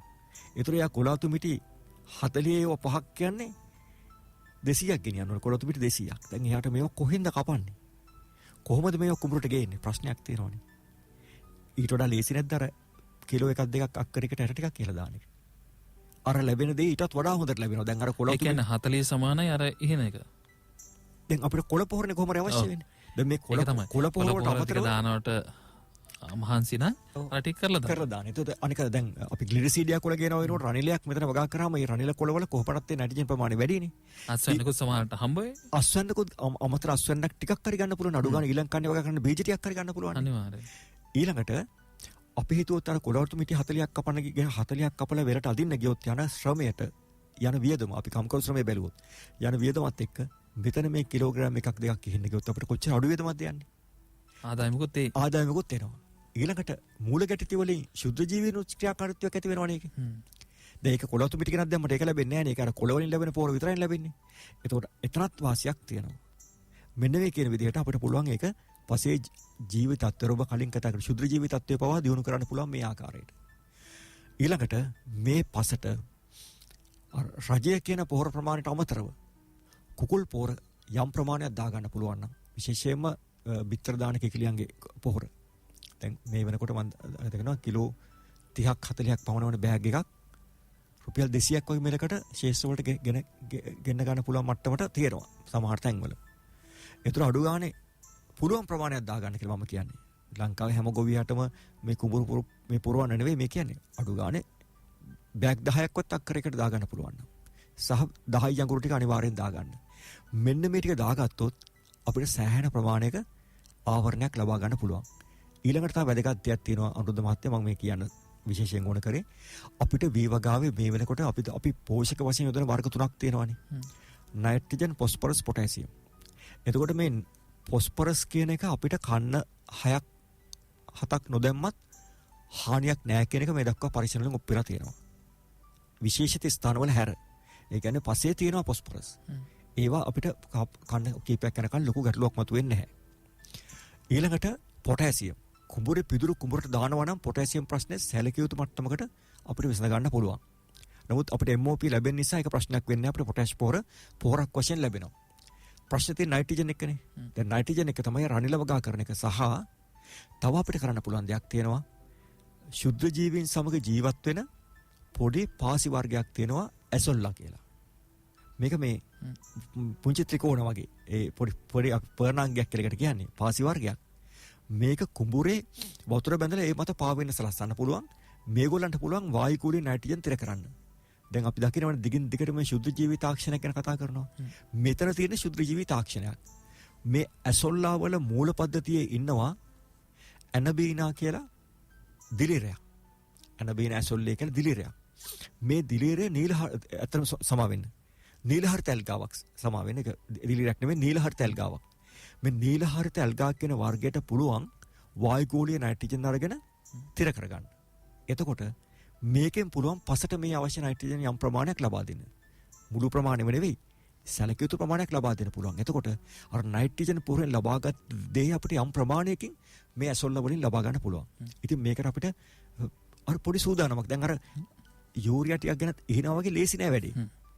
ඉස්සෙල්ලා අපි කුඹුර කෙලවරක පුංචි පාත්තියක් වගේ පොඩි වලක් හදාගෙන පොලිතින් එකක් කෙලලා වටේට මඩ වලින් පොඩි නීරක් වගේ දාගෙන මඩ වලක් වතුර වලක් හදා ගන්න ඕනේ. අපිට ගොම ටිකක් එක දිය කරලා දාන්න පුළුවන්. දැන් මේකට ඇසොල්ල ගෙනත් දාලා බෝ වෙන්න අරින්න ඕනේ. ඇසොල්ල බෝ වුණාට පස්සේ අර කුඹුරේ වගා කරාම ඇසොල්ල පැතිරින් අරිනවා අර කුඹුර පුරා. එතකොට අර වතුර අඩු වෙන කාලෙදිත් අර පොඩි හදාගත්ත ටැංකිය මේ ඇසොල්ල ආරක්ෂා වෙනවා. මෙන්න මේක මේ වගේ ක්‍රමවලට අපිට යන්න සිද්ධ වෙනවා. එහෙම කරාම අපිට පුළුවන් අර පොහොර අවශ්‍යතාවයේ සැලකිය යුතු මට්ටමකට අඩු කරගන්න. ඊළඟ ප්‍රශ්න තමයි අනුරුද්ධ මහත්මයා මගෙන් අහපු කොහොමද මේ වගාවේ රෝග පලිබෝධ පාලනය කරගන්න කියන එක. නඩත්තුව කියන එක. නඩත්තුව කියන එක. භෝග නඩත්තුව.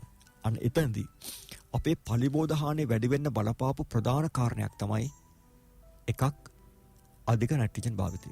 දැන් කොහොමද අපිට නයිට්‍රජන් අඩු වෙනවා. දෙවෙනි කාරණය තමයි අධික පැල ගහන ඝනත්වය. මොකද වල් පැල පාලනය කරගන්න වැඩිපුර වපුරනවා. දැන් විශේෂයෙන් අම්පාර ප්‍රදේශයේ මේක අපිට ලොකු ප්‍රශ්නයක් වෙලා තියෙනවා. අම්පාර ප්‍රදේශයේ සාමාන්‍යයෙන් අම්පාර හම්බන්තොට පැතිවල අක්කරයට බුසල් 3ත් 5ත් අතර ප්‍රමාණයක් වපුරනවා. අපි කියන්නේ අක්කරේ බුසල් 2යි වපුරන්න කියලා.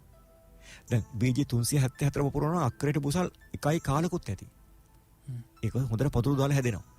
එතකොට වැඩි ගහන ඝනත්වයක් වැඩි විතර වී ප්‍රමාණයක් අපි වපුරුවොත් එතනම ගහ යට තියෙන ශුද්ධ පරිසරය හිතකර වෙනවා කෘමීන්ට සහ දිලීර වලට.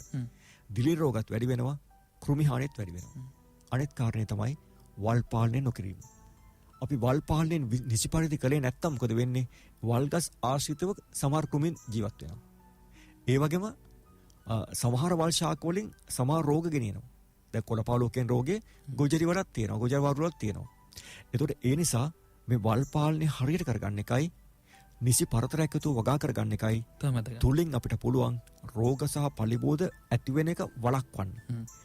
දැන් මේක හරියට ඉංග්‍රීසි බේත් සහ සිංහල බේත් වගේ. දැන් සිංහල වෛද්‍ය ක්‍රමයේ ගොඩක් තියෙන රෝග ඇතිවීම වළක්වා ගැනීම. රෝග ඇතිවීම වෛද්‍ය ක්‍රමයේ වැඩි හරිය තියෙන්නේ ඇති වූ රෝග වලට බෙහෙත් ප්‍රතිකාර කිරීම. එතකොට ඇති කර ගන්නවට වඩා හොඳයි ඇති කර ගන්න එක වළක්වන එක. ප්‍රතිශක්තිය ඇති කර ගන්න එක. දැන් ඔබ දන්නවා අද අපි ගොඩක් ගන්නවා මේ බටහිර වෛද්‍ය ක්‍රමයේදී මේ ප්‍රතිජීවක. ප්‍රතිජීවක කියන්නේ පුදුම වසක්නේ. තනිකර වහ. ඒ වගේම වේදනානාශක. මේව වහනේ. ඒවත් වහ. ඉතින් එතකොට අපි නමුත් අපේ සිංහල බේත් ක්‍රමවල තිබුණේ අපි දැන් කොත්තමල්ලි පත් පාඩම වගේ තම්බල අපි එකට අපි ප්‍රතිශක්තිය හදාගන්න කෙනෙක් තිබුණේ. මේ ප්‍රතිශක්තිය හදා ගැනීම තුළ වෙන්නේ මොකද්ද? අපි රෝගේ හිමින් සැරේ යටපත් කරගෙන අපි ඒකට ඔරොත්තු දීමේ ශක්තිය හදාගන්න එක. වරදවා තේරුම් ගන්න එපා මම මේ කිව්වේ ඉංග්‍රීසි බේස් නවත්තලා සිංහල බේස් දෙන්න කියන එක නෙවෙයි. නමුත් ඒ සංකල්පයක් එතන තියෙනවා. දැන් ඒත් එක්කම ඊළඟ කාරණේ තමයි රෝණ මහත්තයා දැන් දැන් ඔය පලිබෝධ නාශකත් එක්කනේ ඔය වැඩේට අපි ගොවි මහතුරු සූදානම් වෙලා හිටියේ කෘමිනාශක තියෙනවා පලිබෝධ නාශක තියෙනවා ඒ ගැටලුවට විසඳුමක් ලැබෙයි කියලා. දැන් අපි මේ කාබනික පොහොර භාවිතයත් එක්ක මේ නඩත්තුවේදී අර ඔබ කිව්වා වගේ මේ සියල්ල පිළිබඳව සැලකිලිමත්ව ඉන්න කියන එකත් එක්කම මේ වගාවේ අතර මැගදකදී සමහරවිට යම් යම් තත්ත්වයන් වලට මුහුණ පාන්න සිද්ධ වෙනවා. ඒතකොට මේ අඛණ්ඩතාවය කොහොමද මේ මාස කිහිපයෙන් පවත්වාගෙන යා යුත්තේ ගොවි මහත්තයා? ඔව් නිරන්තර භෝග පරීක්ෂාව අත්‍යවශ්‍යයි. දැන් අපි පැරණි ගොවි මහතුරුගේ සිරිතක් තියෙනවා හැමදාම උදේට ගිහලා කුඹුර වටේ නියර වටේ ඇවිත් ඒකත් අපි නිරන්තරයෙන් කිව්වනේ ගොයමට බැහැලා බලන්න පරීක්ෂා කරන්න. ඔව් ගොයම් පරීක්ෂා කිරීම අත්‍යවශ්‍යයි. මොකද දැන් අපි පහුණු කාලේදී විච්ච දෙයක් තමයි මගේ තියෙන අත්දැකීම් මම ගත්තොත් මම ශේෂ්ත්‍රයේ ඇවිදිනකොට මම දැකපු දේවල් අපි ගොවි මහතුරු පුරුදු වෙලා හිටියා ගොයම වයස සුමාන 3ක් විතර වෙනකොට සැර කෘමිනාශකයක් ගහන්න. ඇත්තට මේක ඒක බරපතල ප්‍රශ්න ඇති කරපු දෙයක් අපිට. එයා කරේ සතා මොකාද ඉන්නේ කියලා පරීක්ෂා කරේ නැහැ. තාම සැර කෘමිනාශකයක් භාවිතා කරා. දැන් හැබැයි දැන් ඒක නවතිනවනේ. හැබැයි ගොයම නිරන්තර පරීක්ෂා කරන්න ඕනේ. කොළ හකුරුනේ දලබුවේ. අර කොළයක් කන දලබුවෙක් දෙන්නෙක් හිටියා කියලා කලබල වෙන්න ඕනේ නැහැ. මොකද එහෙම සතෙක් දෙන්නෙක් හිටියත් ස්වභාව ධර්මයේ අනුව මේ ගහ නිර්මාණය කරලා තියෙනවා. කොළයක් දෙකක් හානි කරාට අනිත් කොළවලින් මේ අවශ්‍යතාවය සපුර ගන්න. ආහාර නිෂ්පාදනය කරගන්න. ඊළඟට අර අපි අර නේර වගාවක් වගේ දේවල් කරනවා නම් ඉපල් ටිකක් එමෙ හිටවලා තියෙනවා නම් ඔය කුරුල්ලෝ ඇවිල්ලා වහනවා.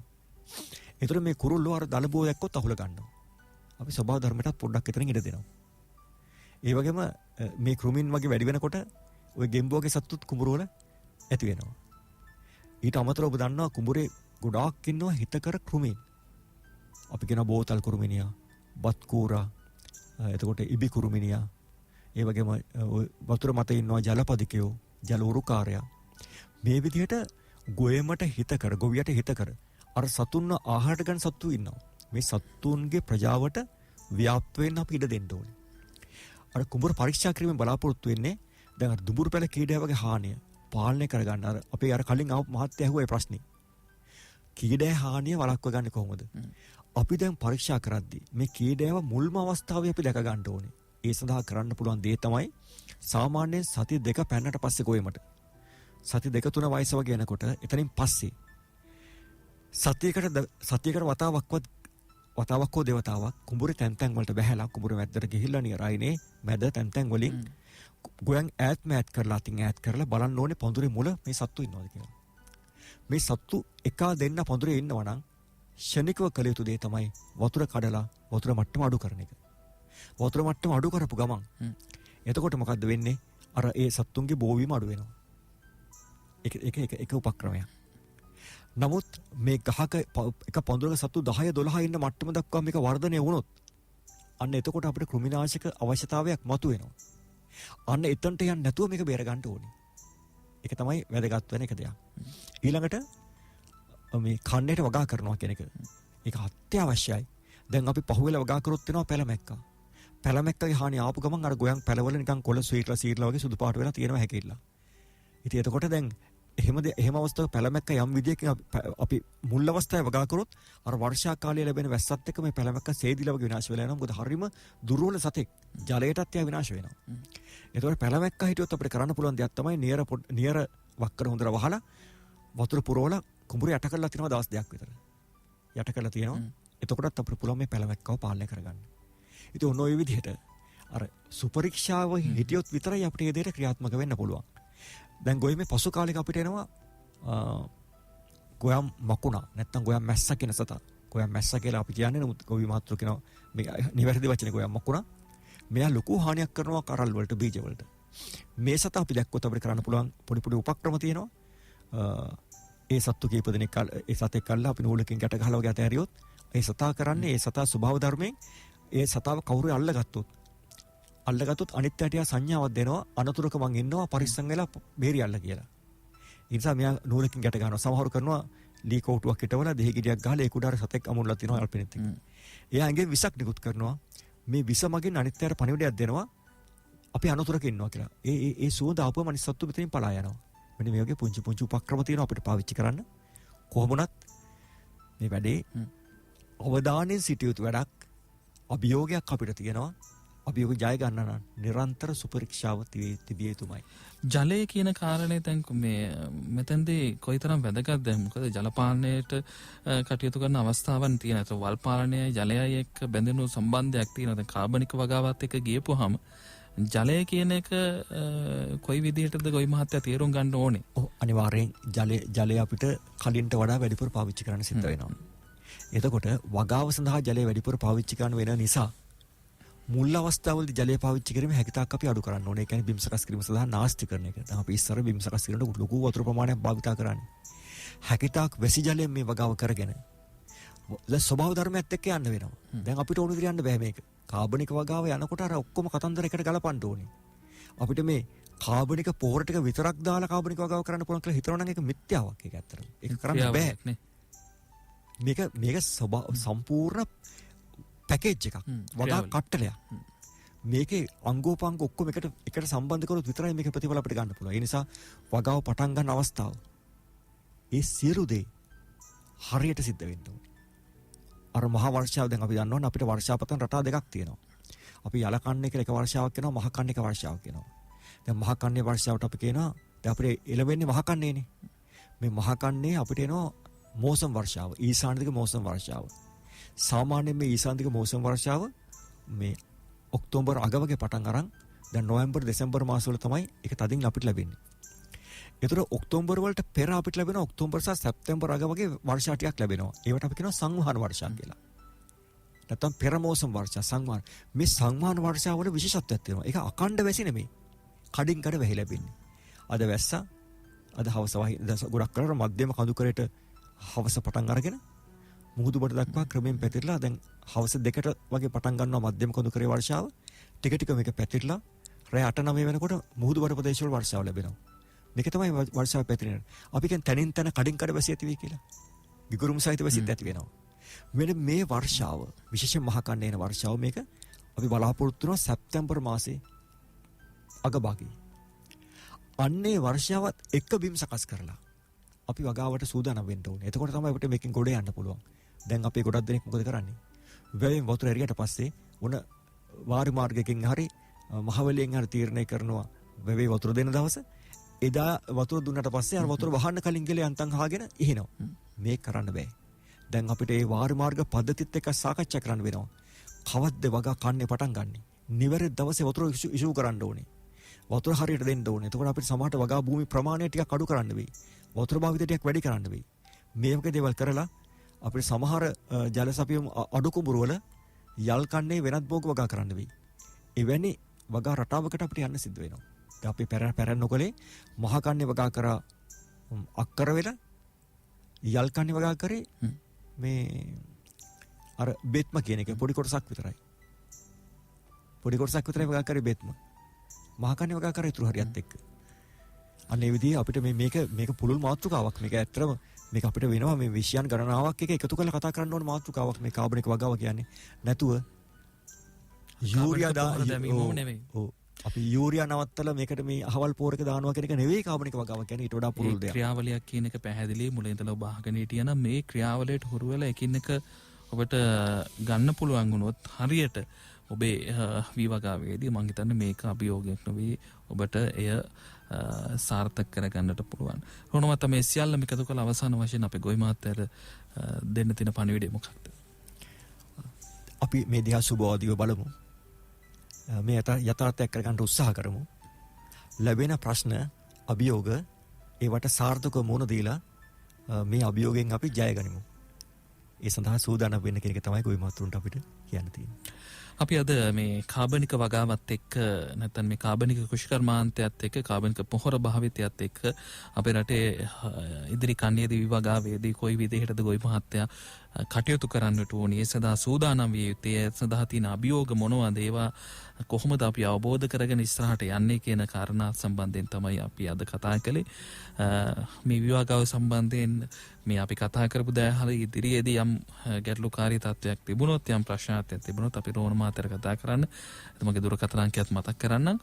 071 41 57 605 0.71 41 57 605 දුරකථන අංකයට කතා කරන්න පුළුවන්. එහෙනම් බොහොම ස්තුතියි අද අපේ කතා බහට සම්බන්ධ වූ විවගාව පිළිබඳ ප්‍රධාන කෘෂි විශේෂඥ රෝහණ තිලකසිරි මහත්මයාට. අදත් වැඩසටහන සම්බන්ධීකරණය කළේ කෘෂිකර්ම දෙපාර්තමේන්තුවේ මාධ්‍ය සම්බන්ධීකාරක තරංග ධර්මසේන. එහෙනම් අපි සමුගෙන යනවා ලබන සතියේ තමයි බලාපොරොත්තු වෙන. ස්තුතියි තුෂානි පළවෙනි මැදිරියේ හිටියේ. ඔබට සුබ දවසක්. තිසරණ සරණයි උඹලට මගේ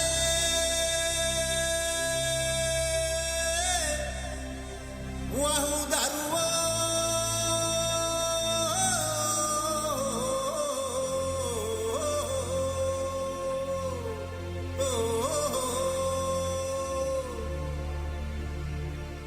බුදුන් දැක නිවන් දැකපන් මගේ කිරි බුදු අපච්චියෝ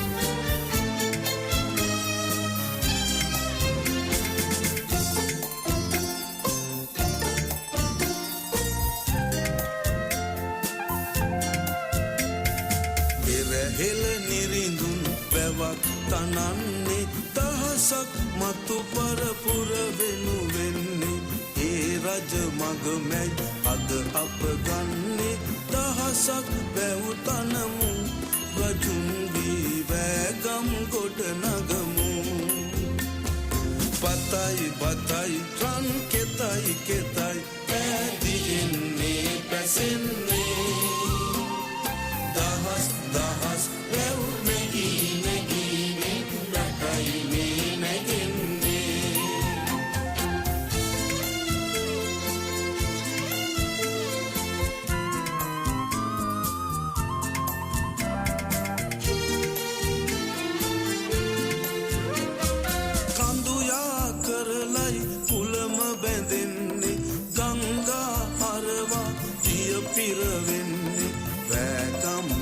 දහසක් මුතු දෙන්නේ දහසක් වැව් තනමු ලොවට අපි සිංහල බත කවමු බතයි බතයි රන් කෙතයි කෙතයි පැදියෙන්නේ පැසෙන්නේ අහස් අහස් පැසි බිඳක් බිඳක් වත් නිකම් යා නොදෙන්නේ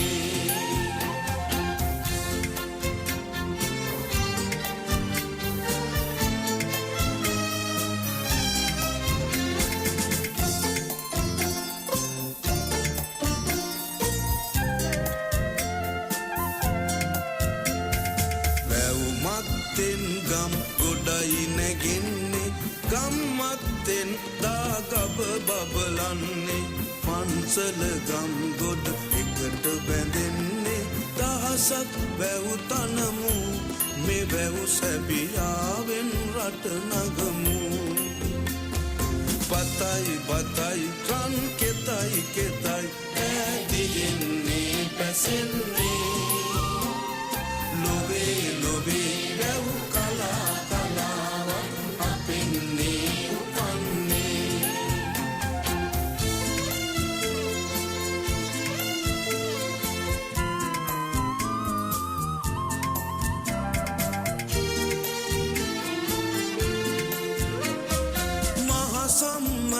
මනු නිරිඳු උපන්නේ අසුර යුගේ ගොවි යුගයේ වන්නේ මොන්නෑ කුලමයි මුල් වැව වන්නේ දහසක් වැව් තනමු කුලම් පෙළ සයුරට අලගුලමු බතයි බතයි රන් කෙතයි කෙතයි පැදියෙන්නේ පැසෙන්නේ වැවයි වැවයි දාගබයි දාගබයි ඇයි කුත් නගන්නේ